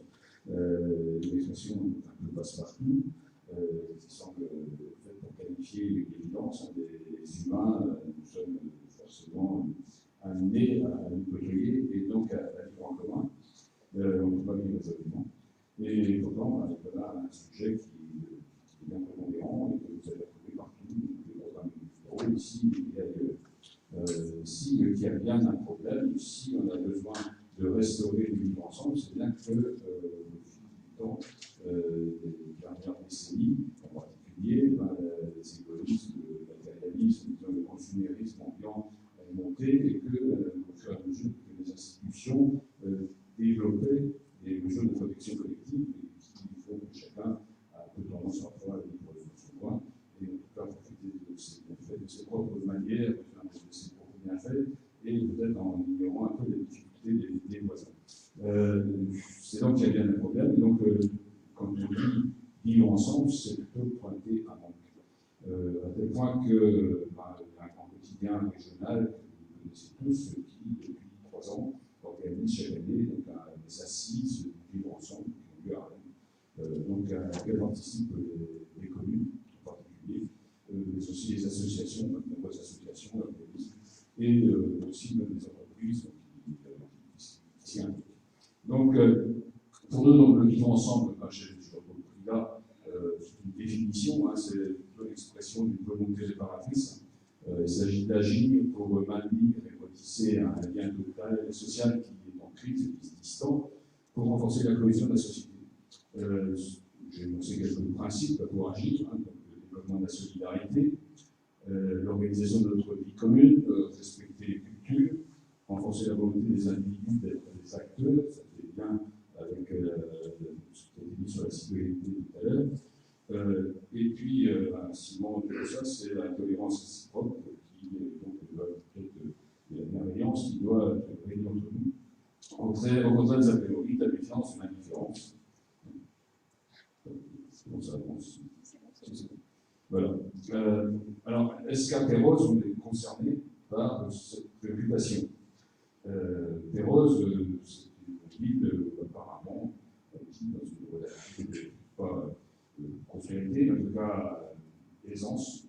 En 2016, j'ai relevé que le taux des ménages pérousiens qui étaient soumis à l'imposition sur le revenu était 57%, comparativement au département des Côtes d'Armor, où il est à 47% en moyenne. Donc, il peut y avoir des endroits dans le département avec des amplitudes de variation bien importante. Parallèlement, le taux de précarité en 2016, le taux de pauvreté, en 2016, était de 9%. Dans ce contexte, c'est peut-être pas le problème le plus dominant à Pérouse. On peut penser qu'un peu, on sait que la précarité existe et qu'elle peut passer inaperçue et être encore moins visible. Donc, cette réflexion nous amène à nous dire qu'il faut instaurer une politique sociale à Pérouse, à la fois assumée et visible, pour prendre en compte les plus fragiles. Et ce n'est pas seulement par rapport aux revenus, mais c'est aussi par rapport à l'âge, au handicap, l'isolement, etc. Alors, Pour cela faire, il faut commencer par repenser globalement la politique sociale, l'animation de la commune, l'animation sociale de la commune, pour prendre en compte ces plus fragiles. Donc ça doit commencer par une étude participative. On retrouve l'idée de participation, de questionnement, d'implication des personnes concernées pour recenser les besoins et les aspirations des Péroziens.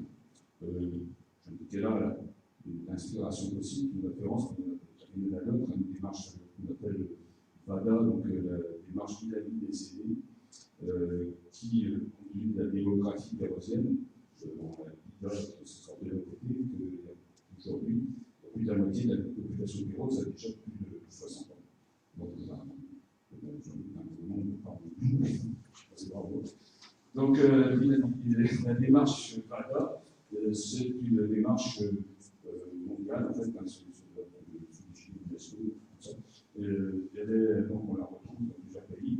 Actuellement, je sais que Quimper a mis en place Saint-Brieuc du travail, et ça s'applique aussi à des communes de taille modeste. Ça consiste, avec la participation des personnes concernées, à recenser quelles sont leurs difficultés au quotidien, sur tous les plans, c'est-à-dire l'espace public, l'isolement, un peu la précarité également, et la sécurité. Donc, recenser tous ces besoins avec un procédé qui ressemble à finaliser. Mais dès à présent, dès demain, donc, ce qu'on vous propose, c'est de faciliter les relations entre les Péroziens et les services publics. Un premier constat, c'est que la généralisation du numérique et des services informatiques ne peut pas répondre à tout. Les gens ont besoin d'informations et de réponses humaines. Même quand on maîtrise le numérique, c'est vrai. Donc, ça nous amène à penser réorganiser l'accueil dans les services communaux de façon simple et commode pour tous les usagers, avec du personnel dédié qui pourra répondre, dans le cadre d'une interface de proximité, à des réponses administratives ou autres, et avec un relais possible vers les destinataires finaux auxquels se posent des questions, c'est-à-dire les services publics, les organismes sociaux, etc. Autre point, donc la réduction de la fracture numérique, on est un peu dans le même ordre d'idée. Il s'agit d'offrir à tous un accès à des ordinateurs. Avec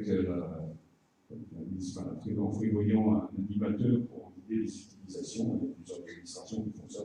Donc, si les gens ne sont pas ont des difficultés, il y a quelqu'un qui est qui pour le faire. Et puis, bien sûr, proposer des initiations et des formations à l'usage des outils informatiques. C'est aussi assez courant, ça peut se faire avec la participation avec des associations, ça peut se faire en interne, plusieurs possibilités. Alors, bien ensemble aussi, ça fait partie de. C'est la possibilité d'accéder pour tout le monde au domaine public. Il y a été question déjà du transport public pour tous, des aires de covoiturage, mais il y a aussi toute l'accessibilité, c'est-à-dire que la première des choses à faire, c'est de vérifier les conditions d'accès aux bâtiments communaux et programmer une mise aux normes d'accessibilité généralisée. Actuellement, les salles des premiers rôles et ici même ne sont pas accessibles aux personnes handicapées ou mobilité réduite, mais c'est quand même une anomalie majeure. Réaménager l'espace public et urbain en donnant priorité au déplacement et non plus à l'automobile. Ça a été dit également, il y a sans doute à inverser la pensée de l'humain jusque-là, c'est qu'en fait, là où les voitures passaient, prioritairement, les autres faisaient comme faciliter, donc sécuriser la pratique du vélo et organiser en ville des cheminements prioritaires destinés aux piétons et à personnes à mobilité réduite. Donc là, il y a un exemple avec une opération qui s'appelle le fil d'Arden. Donc c'est matérialiser, penser les cheminements, pour se rendre d'un point à l'autre. Ça marche aussi pour la visite des mots historiques, que vous avez décidé tout à l'heure. Enfin, par rapport à la précarité, le projet de soutenir et développer l'économie sociale et solidaire, pas seulement par rapport à la précarité, parce que l'idée majeure, c'est de donner la possibilité à tout le monde de s'associer, et donc en diversifiant aussi l'offre d'emploi et la création de liens sociaux. Alors ce sont des activités qui peuvent tourner autour des initiatives qui peuvent tourner autour des recyclages des objets, des ateliers participatifs, des jardins partagés, des échanges de savoir. Dans la création d'activités peuvent se faire sous forme associative, coopérative, les statuts existent. Il s'agira aussi de soutenir et travailler avec les structures de l'insertion par l'activité économique sur la commune et l'agglomération. Structures de l'insertion par l'activité économique qui sont porteuses d'emploi pour les personnes en précarité, donc avec des contrats de travail spécifiques. Il y a par exemple localement l'association de points d'appui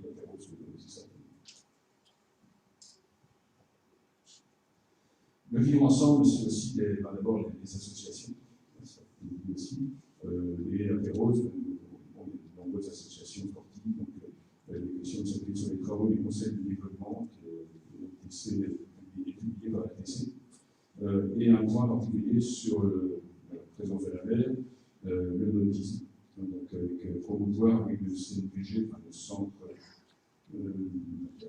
nautique et terrestre direct de nautisme pour tous. S'appuie sur le réseau existant des associations, la Société des régates de Pérouse. Excusez-moi, je ne suis pas un spécialiste du sujet. L'association des plaisanciers des ports de Pérouse, Argentines et Léida, des avions de la mer, pour animer le plan d'eau toute l'année. Soutenir et faciliter les nouvelles initiatives comme Faux à contre. Je connaisse. Un phoque, je sais qu'un phoque, c'est une voile. Permettre l'organisation de davantage de classes de verre et rechercher des synergies avec les autres centres nautiques du territoire de l'agglomération. Alors moi, je vais m'arrêter là et je vais passer la parole.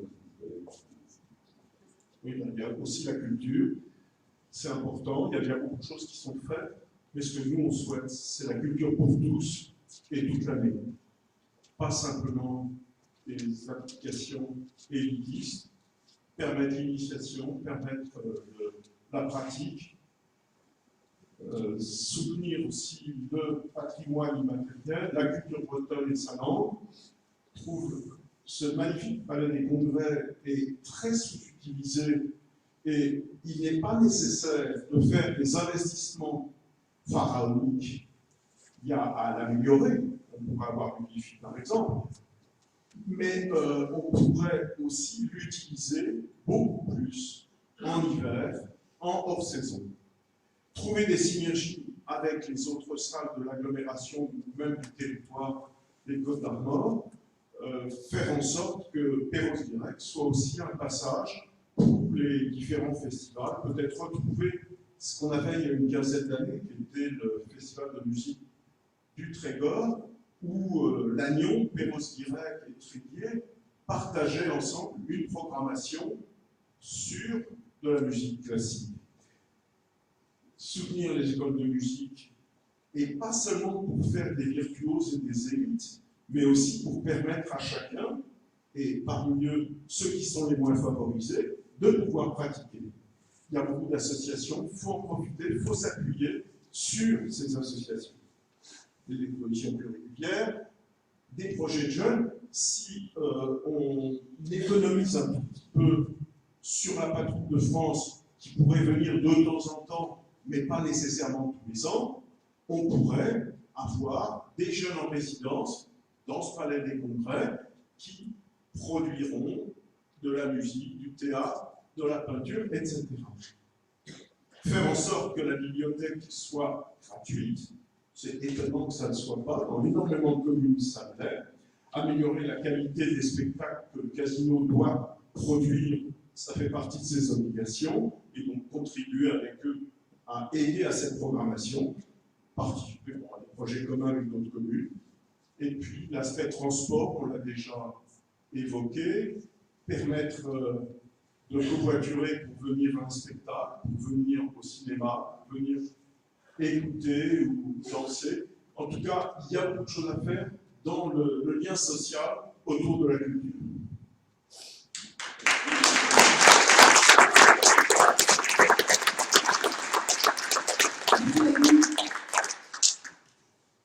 La mise en œuvre de la solidarité est consolidée par la mixité sociale et générationnelle. Alors, ce sont des mots un peu barbares, mais qui vont vous être décrits et définis par Santine Collective avec une maquette, Émile Lanzou et Chéraldine Delbet. C'est un peu rapide parce que commencer à être fatigué, je pense. Donc la mixité sociale et générationnelle, ce poste regroupe en fait la gestion du CCAS, de l'EHPAD, de l'enfance jeunesse et de la vie scolaire. Il traite aussi des problèmes d'accès à l'habitat. On va commencer par quelques petits repères. En 2017, il y avait 7139 habitants à Pérouse. En 2016, 51,8% de la population était âgée de plus de 60 ans, c'est-à-dire à peu près 3735 personnes. 20,2% avaient moins de 29 ans, ce qui faisait 1386 personnes. Et 9% des ménages vivent sous le seuil de la pauvreté. En 2019, près de 1200 Pérousiens ont plus de 80 ans. 288 familles ont 429 enfants entre 3 et 11 ans. Entre 2009 et 2008, nous sommes passés de 61 naissances à 24, 45 en 2019, mais malheureusement de 104 décès à 128. Ce que nous pouvons constater, c'est que le nombre de familles aidées est en constante augmentation, ainsi que l'ensemble de l'aide alimentaire d'urgence et la participation du CCAS pour le paiement des factures. Il n'y a pas suffisamment de logements en location à l'année à des prix accessibles. La population vieillit, peu de jeunes ménages habitent à Pérouse. Nos enjeux pour la commune, c'est lutter contre la pauvreté et l'isolement, attirer de jeunes ménages sur la commune, pouvoir recréer du lien entre les habitants dans tous les quartiers.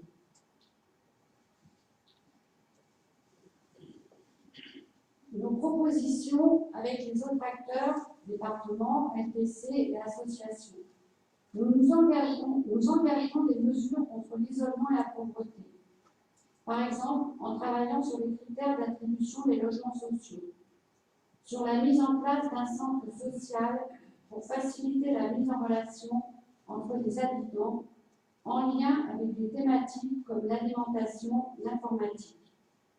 Des dispositifs comme les épiceries solidaires seront soutenus afin d'assurer une alimentation locale et accessible aux plus démunis. Le préalable est de mener avec le CCAS une étude approfondie sur les besoins sociaux à l'échelle de la commune. Nous soutiendrons aussi les demandes de l'EHPAD pour améliorer les structures d'accueil de nos aînés. Les jeunes, comme les moins jeunes, ne peuvent plus rencontrer de difficultés pour se loger à Pérouse, quel que soit le niveau de vie. Nous proposons notamment de renforcer les incitations financières pour remettre sur le marché locatif, avec des loyers raisonnables, des logements vacants ou aujourd'hui destinés à la location saisonnière.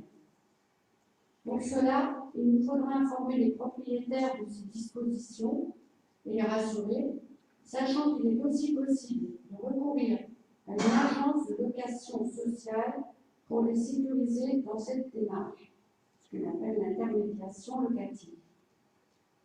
Nous nous engageons à mettre en place un plan de rattrapage sur 10 ou 15 ans du nombre obligatoire de logements sociaux dans le respect de la loi, afin d'offrir un logement à chaque foyer et surtout sans créer de ghetto.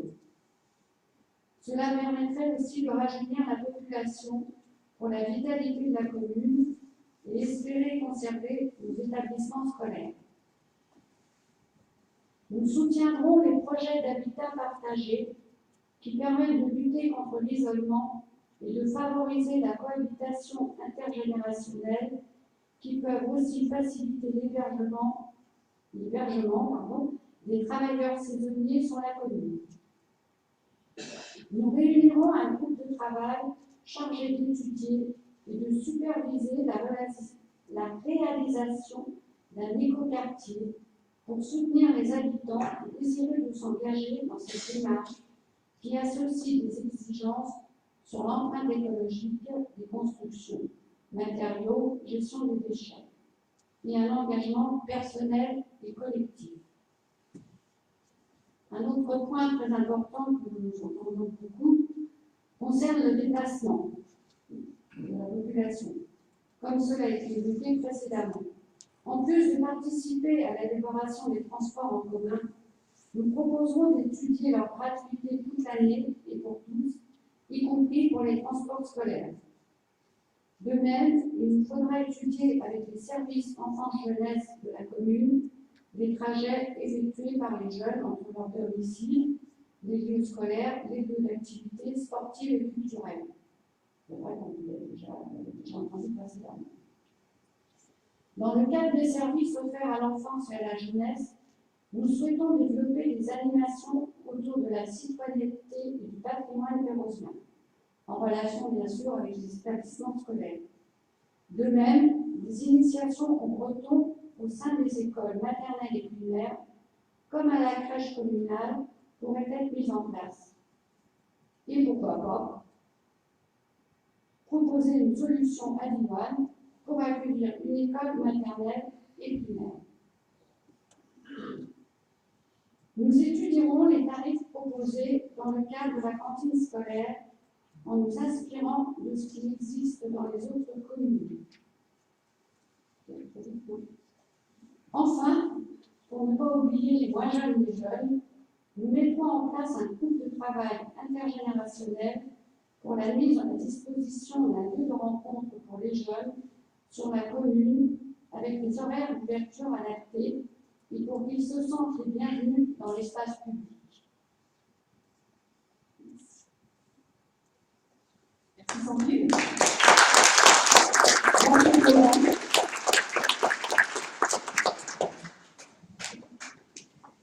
Bien, donc vous avez vu nos 3 pôles.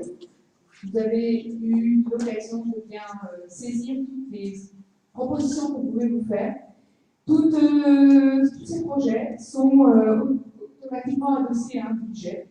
Et je demande donc à Philippe Seyer, sous l'œil vigilant de nos contrôleurs de gestion Guillemette et Marie, de nous présenter le pôle financier. Bonsoir à tous. D'abord, je vais me représenter parce que tout à l'heure c'était vrai. Donc, Philippe Seyer, 62 ans, retraité actuellement au conseil municipal non majoritaire, retraité du ministère de l'économie et des finances, inspecteur divisionnaire des finances publiques. Pour mon dernier poste, j'ai été comptable public à la trésorerie de Bégarde, et pendant ce poste, j'avais en charge 15 communes, 2 intercommunalités, 2 EHPAD, 2 syndicats d'eau, un syndicat de gestion de déchets. Donc, pour ma part, je pense que la gestion communale, je la connais. Pardon. Avec Guillemette, Lys, contrôleur de gestion et directrice administrative, et Marie-Nicolas, contrôleur de gestion, nous allons vous présenter un petit diaporama. Alors, vous inquiétez pas, je ne vais pas vous faire un cours sur la comptabilité publique. Alors, je vais pas la faire ça. Ça va être tranquille. Donc, la gestion d'un budget communal, c'est une gestion rigoureuse en lien avec l'administration publique. Alors, d'abord, quelques définitions. Que représente un budget communal? Un budget communal se représente sous forme de 2 sections. La section de fonctionnement et la section d'investissement. La section de fonctionnement regroupe l'ensemble des dépenses nécessaires au fonctionnement des services et qui reviennent régulièrement toute l'année. Alors ça correspond à quoi? Entre autres, la première charge de dépenses dont vous avez vu, c'est ces charges de personnel. Après, il y a une deuxième charge de dépenses aussi, c'est le remboursement des emprunts. Tout cela, je vais le reprendre derrière avec un tableau qui va beaucoup mieux vous parler après. Ça, c'est côté dépenses. Et côté recettes, en fonctionnement, nous avons quoi? Les impôts dits locaux qui payent les péroniennes, la taxe d'habitation, la taxe foncière et la taxe foncière sur le non bâti, à quoi s'ajoutent les diverses dotations de l'État. Je ne ferai pas cas de l'ensemble. Côté investissement, en dépenses, eh ben,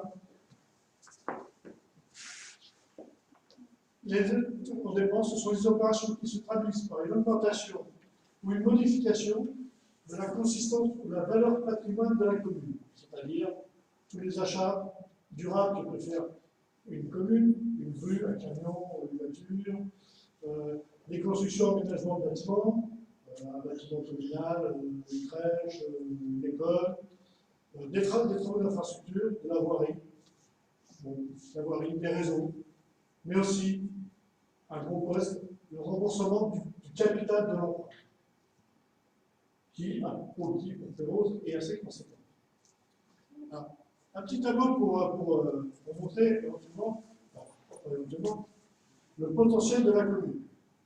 En fonctionnement, sur la colonne de gauche, j'avais les dépenses. Les charges les chiffres que j'ai pris, ce sont les chiffres qui sont mixés 2018, 2019, 2020. 2019, on n'a toujours pas les comptes administratifs, mais voilà, c'est les chiffres qui sont tirés de la réalité. Charges de personnel, 7 284 000. Charges financières, c'est-à-dire les emprunts, 776 613 euros. Ce qui représente, c'est pas la somme des deux, naturellement, en totalité 13 959 000 euros de dépenses de fonctionnement.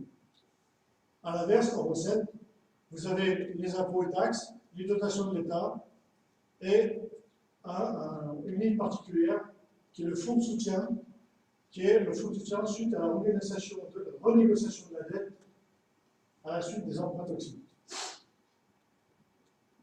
Ce qui nous fait un total de recettes d'environ 17 millions, ce qui nous fait un résultat disponible de 3 millions. Alors, qu'est-ce qu'on peut faire avec ce résultat disponible? Et ce résultat disponible, c'est ce qui va permettre de faire des investissements. Si ce résultat est à zéro, on ne peut rien faire, comment ça vous apprend, ni faire des investissements. Mais il vaut mieux pas. Là, vous êtes carrément en faillite, même. Voilà. Il ne vaut mieux pas, parce que c'est après, c'est le préfet qui prend la main. Et donc, pour Pérouse, on a 3 millions à peu près de disponibles. Qu'est-ce qu'on va faire avec ces 3 millions? On va passer en investissement, on va payer 1,2 million de capital d'emprunt, et il va nous rester en disponible pour l'investissement 1,7 million.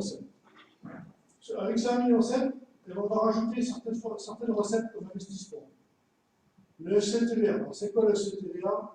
C'est la récupération de la TVA que peut faire une collectivité sur ses travaux engagés sur ses bâtiments lui appartenant. Par exemple, si je prends les services techniques qui ont été déplacés à Tricastel, l'ensemble des travaux qui ont été déplacés à Tricastel, la commune a récupéré 0 € de TVA. C'était une perte sèche pour la commune. À cela, vous rajoutez les amortissements des différents travaux que vous avez fait d'avant.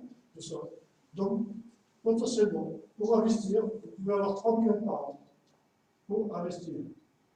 Qu'est-ce qu'on peut investir avec ça? Avec ça, on va faire de la voirie, on va faire d'autres choses. Voilà, nos propositions pour les finances de la commune. En premier lieu, mise en place d'un suivi analytique des dépenses budgétaires. Actuellement, la commune, nous sommes, malgré notre demande persistante pendant 6 ans, la commune n'est pas incapable de nous donner les chiffres exacts pour le coût d'un service. Par exemple, combien coûte la cantine? Combien coûte la crèche? La commune actuellement est incapable de nous le dire. Donc nous allons mettre en place un plan analytique pour ces dépenses budgétaires. Vous allez mettre en place un plan pluriannuel d'investissement. Avec tout ce que vous disent mes collègues, je peux vous dire qu'il n'y a pas rentré. Il faut quoi faire? Il faut la voirie, le port, les parties des ports, le reste, il n'y a pas faire. Donc, et on s'y tiendra. Et surtout, il n'y aura pas d'évolution des taux d'imposition. Ce sera pour ça à taux constant. Les actions engagées. Révision à la baisse, alors, Fantine a un peu parlé un petit peu avant, révision à la baisse des tarifs de cantine et de crèche. Les tarifs de cantine sur Perros-Guirec sont les plus élevés du canton. C'est inadmissible. Une ligne budgétaire pour des projets participatifs, 50 à 80 000 euros par an. Alors, qu'est-ce que c'est qu'un projet participatif? Ce sont des projets que les citoyens vont pouvoir venir nous apporter et sur lesquels on va mettre une ligne budgétaire pour pouvoir réaliser ces projets. Relocalisation des services techniques de Trégastel à Perros-Guirec. On a mis de l'ordre de 3,5 millions. Ah. On est parti sur une construction d'un bâtiment qui sera exemplaire sur le point de vue énergétique, en termes d'énergétique, de conditions de travail pour les employés communaux. Et ce sera un bâtiment qui sera générateur d'économie, mais aussi générateur de revenus. Et bien sûr, un plan pluriannuel de rénovation thermique des bâtiments communaux. Ça concerne les finances. La gestion du personnel. Nous allons établir un dialogue permanent avec les agents de Perros-Guirec et leurs représentants professionnels, c'est-à-dire les syndicats. Élaborer avec chaque agent un plan d'évolution professionnelle. Et l'administration générale, on en peut parler tout à l'heure, réorganiser l'accueil dans les services communaux d'une façon simple et commode pour tous les usagers avec plus personne de vie. De manière qu'à chaque pérosien ou pérozienne qui vient demander un service à la commune, on soit en réponse, on soit en moyen de répondre, que ce soit vu, c'est Hervé qui en a parlé, vu l'informatisation galopante des services publics, il est temps que je ne pense pas. Alors, il y a France Service qui essaye de mettre en place des maisons de service sur tout l'ensemble du territoire, mais je ne crois pas que Perros-Guirec soit retenu. Il y en aura une à Lannion et on est trop près de Merci.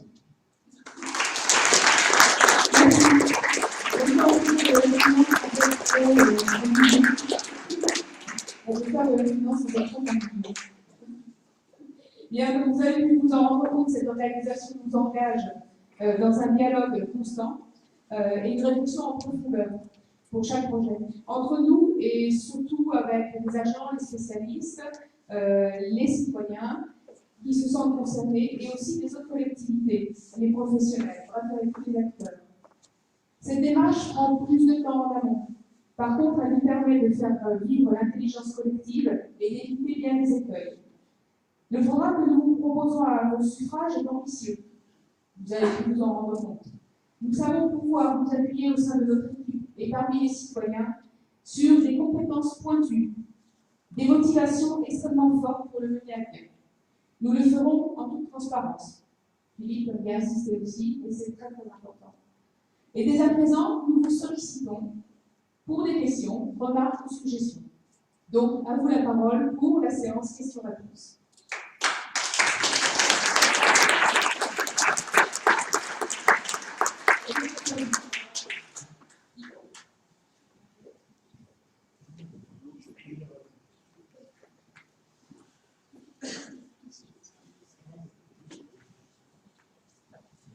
Bonsoir. Jean-Baptiste Marty, pérosien, entrée communale. Alors, je ne vous poserai pas de questions tout de suite, j'en poserai après, parce que les gens posent des questions. Je voudrais juste parler d'un fait qui a fait le buzz, la Bataclan. Donc, ce que je veux. Enfin, apparemment, donc, il y a une personne qui a filmé les agents communaux en train de couper les arbres, les agents du littoral. C'est passé sur Facebook. Et donc voilà, je ne sais pas qui c'est cette personne, je ne veux pas savoir. Mais si par hasard cette personne est des citoyennes et vous votez pour vous, Madame Bordigo, voilà, je l'adresse aux gens qui fonctionnent comme ça. La citoyenneté, c'est traverser la rue et aller causer avec des agents communaux, leur demander qu'est-ce que vous faites. Et là, le cas, c'était, vous avez Quentin qui est sur le littoral, c'est une pointure. Nous gestion des espaces naturels, donc il avait la réponse, et elle a été nous, c'est carré. Voilà, donc, en plus, Facebook, tout ce qui est numérique, c'est donc énergivore, donc il faut arrêter l'école. Donc il faut juste traverser la rue, c'est tout. Merci. C'est effectivement reprendre l'habitude d'aller vers vous en tant que citoyen indépendant, reprendre cette habitude-là. Et c'est vrai qu'on a perdu cette habitude-là. On va beaucoup plus directement sur des choses comme Facebook, des relais comme ça, que de pouvoir travailler avec vous, de pouvoir discuter avec vous. Or, vous avez ce rôle, effectivement, aussi d'être proche des citoyens. C'est vous qui êtes le plus en contact avec eux. Donc, c'est quelque chose sur lequel on travaillera. Mais merci pour votre travail. D'autres questions? N'hésitez pas. Oui, donc Jean de Roux, aussi. Vous parlez de faire revenir les services techniques municipaux à Sopérose. Vous prévoyez, est-ce que vous avez prévu déjà un lieu ou pas? Parce que vous pensez construire quelque chose de moderne et en lien avec l'environnement. Est-ce que vous avez déjà un lieu prévu ou en vue? Je vais répondre. Donc, ça, c'est. On est en train de regarder ça, et effectivement, ça sera un lieu à étudier de façon bien précise dans sa localisation, dans la disponibilité des terrains qui nous restent, alors au niveau de la municipalité, mais aussi dans sa localisation pour qu'il soit le plus centré possible sur la commune, pour éviter des déplacements trop longs, notamment, puisque c'est ce qu'on reproche aussi actuellement, dans une perte de temps et un parole pas forcément très correct à ce niveau-là. Donc on étudie ça, et effectivement, c'est quelque chose qui sera travaillé avec tout le monde, puisque les agents sont aussi connaissent parfaitement les déplacements qu'ils ont à faire, connaissent parfaitement les besoins qu'ils ont en tant qu'agents sur les lieux qu'ils sont à occuper, sachant qu'il faut qu'ils restent ensemble. C'est aussi le gros challenge, c'est que les agents ont été regroupés, c'est une bonne chose. Après, il faut qu'ils restent ensemble sur le nouveau lieu.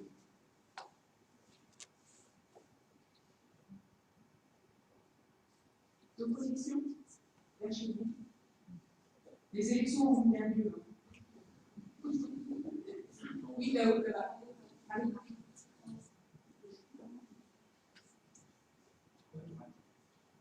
Deux questions. À propos du transport, vous avez évoqué le travail avec LTC. Est-ce que c'est des discussions que vous avez déjà eues?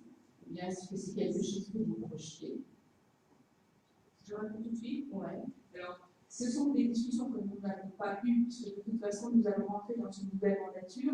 Et je pense pouvoir dire que dans la mandature actuelle, le transport a été un gros point noir. Donc, effectivement, il faut tout reprendre quasiment à zéro. Je suis un peu méchante en disant ça, mais je pense que c'est quasiment de ce niveau-là, de façon à pouvoir bien comprendre les attentes, les besoins, les attentes et pourquoi les gens ne vont pas dans les transports en commun à l'heure actuelle.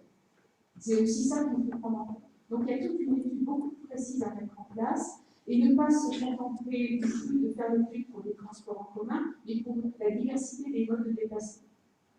Donc je dirais, pour répondre à la question, qu'effectivement, on n'a pas eu le lien actuel avec sur la mandature actuelle, on n'a pas eu ce lien-là.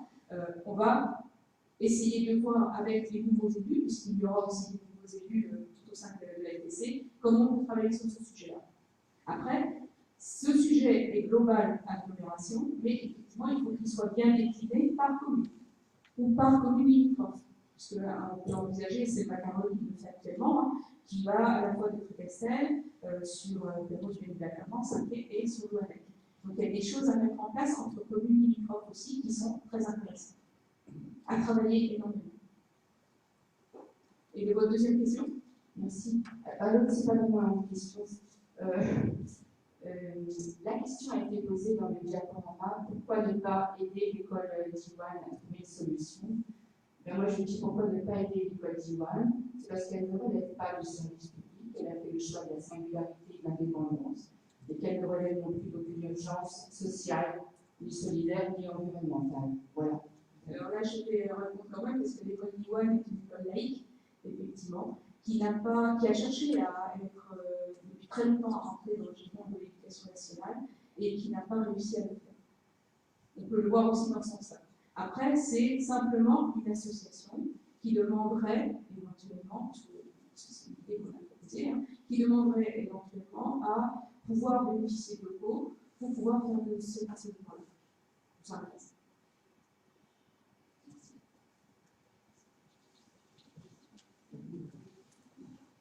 Oui, monsieur. Dans les jours à venir, est-ce que ça va construire des logements sociaux? Parce que ça manque, parce que là, avec un garage également, on est dans un HLM, et puis on s'entend, on est mal, comment ça s'appelle, c'est mal préparé, quoi. Mal isolé, oui. Alors, ça relève de Code d'Armor Habitat, je pense que vous avez... Oui, Code d'Armor Habitat. Oui, Code d'Armor Habitat. Donc là, il y a un vrai dialogue à reprendre avec eux et de voir comment on peut avancer sur ces problématiques-là. Mais il y en a qui vont construire, bientôt. Oui. Oui. Alors après, c'est comment va évoluer aussi la volant. Et là, c'est quelque chose un projet plus global. Il faut qu'on prenne contact avec Code d'Armor Habitat pour savoir comment eux envisagent de faire évoluer la volant. Et comment, avec vous qui habitez à Kervolan, on peut aussi proposer des solutions qui ne sont pas traumatisantes. Ça demande longtemps pour faire une demande, parce que ma femme en a avec la tête, elle peut monter les marches. Également. Armor Habitat a fait des demandes au niveau de l'agglomération et c'est passé dans la commission de programmation qui affecte des fonds européens, des fonds régionaux, et les propositions d'Armor Habitat sur 3 communes de l'agglomération ont été d'isoler et de changer un certain nombre de choses, comme les VMC, pour les rendre beaucoup plus efficaces et plus, de meilleure qualité. Et le travail est en cours sur 3 communes, si effectivement, et je pense qu'on va pouvoir le faire aussi en demandant des financements, des subventions, enfin que Armor Habitat demande pour les résidences de Perros-Guirec. C'est tout à fait dans la ligne de notre philosophie, à savoir mieux isoler les bâtiments, et puis deuxièmement, avoir plus, alors ça c'est notre projet, avoir plus de logements sociaux. On s'y est engagé pour essayer de rattraper. Il y a eu un effort de fait. Il y a 6 ans, il y avait 7,5% de logements sociaux, au lieu de 25%, et la municipalité a fait énormément de progrès, puisqu'on arrive aujourd'hui à 8,5% ou 9% à peu près. On est encore moins que les 25%, et donc il y a des efforts à faire. Le prochain logement, ça va être en 2021? Oui, il y en a certains qui vont faire. Ça doit être un kilomètre 9 de Kervolan, là, quoi. Là, qui vont construire, là. Il y en a qui vont construire à Kervolan, je pense pas. Ah, je vais le mettre. J'ai pas les notions de ça. Mais il y en aura, oui. Non, c'est pas.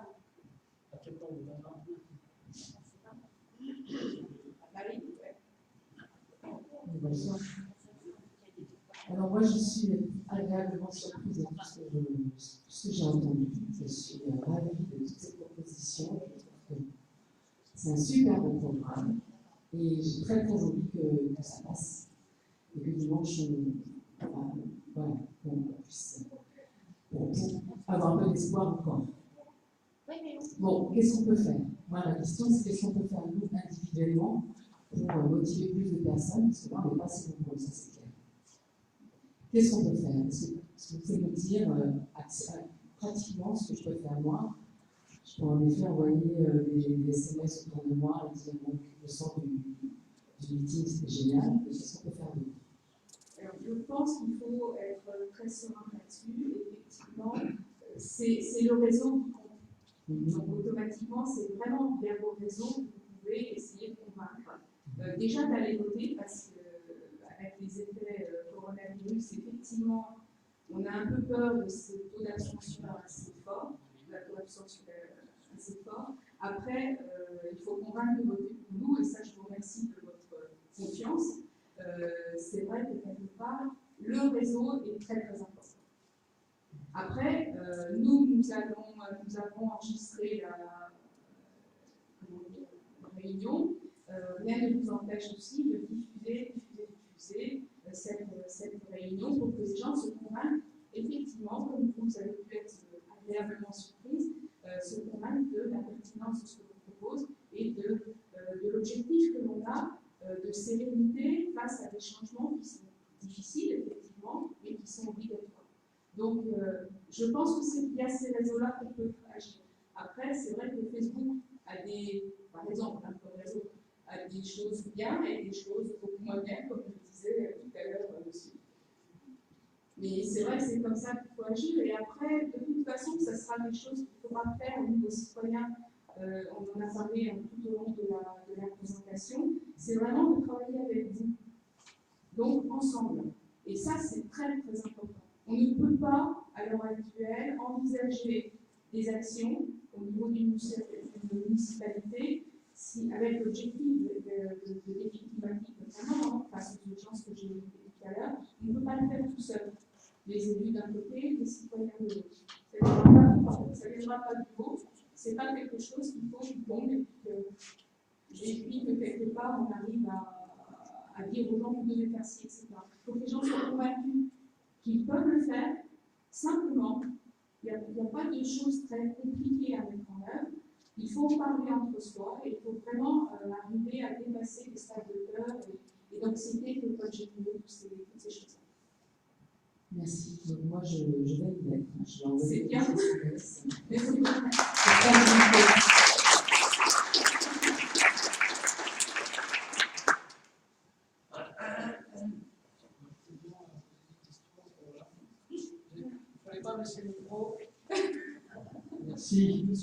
Bon, pas vraiment.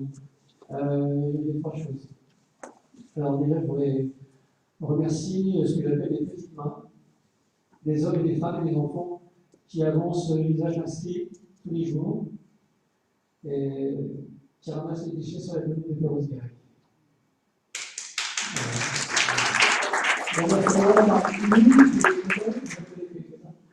Et donc, les fossés, les plages, etc.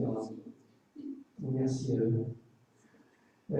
Autrement, donc, dans le cas de la citoyenneté, si vous étiez élu, est-ce que vous ne feriez qu'un seul mandat, comme par exemple la mère de Margat? Par exemple, oui. Voilà. Oui, je m'y engage. Est-ce que vous feriez ça?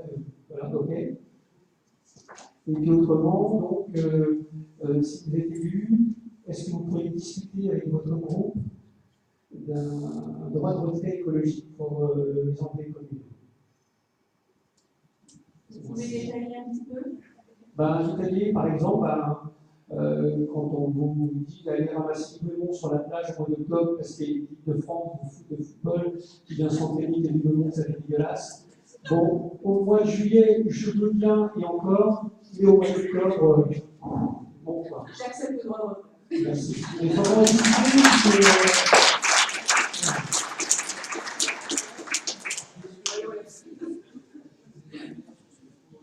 c'était trop facile.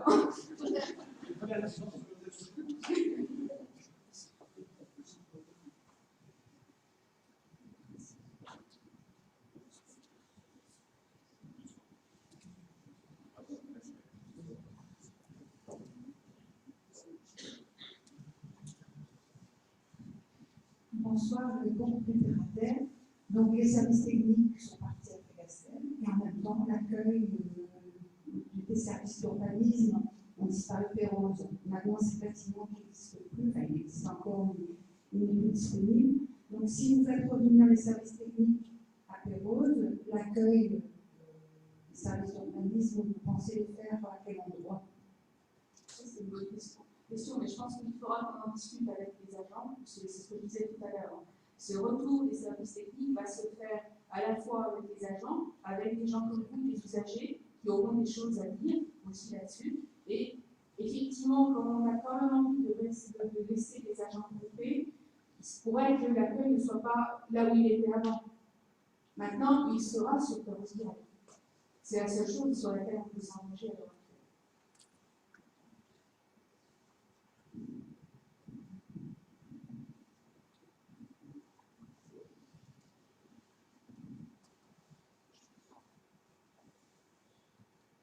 Bien.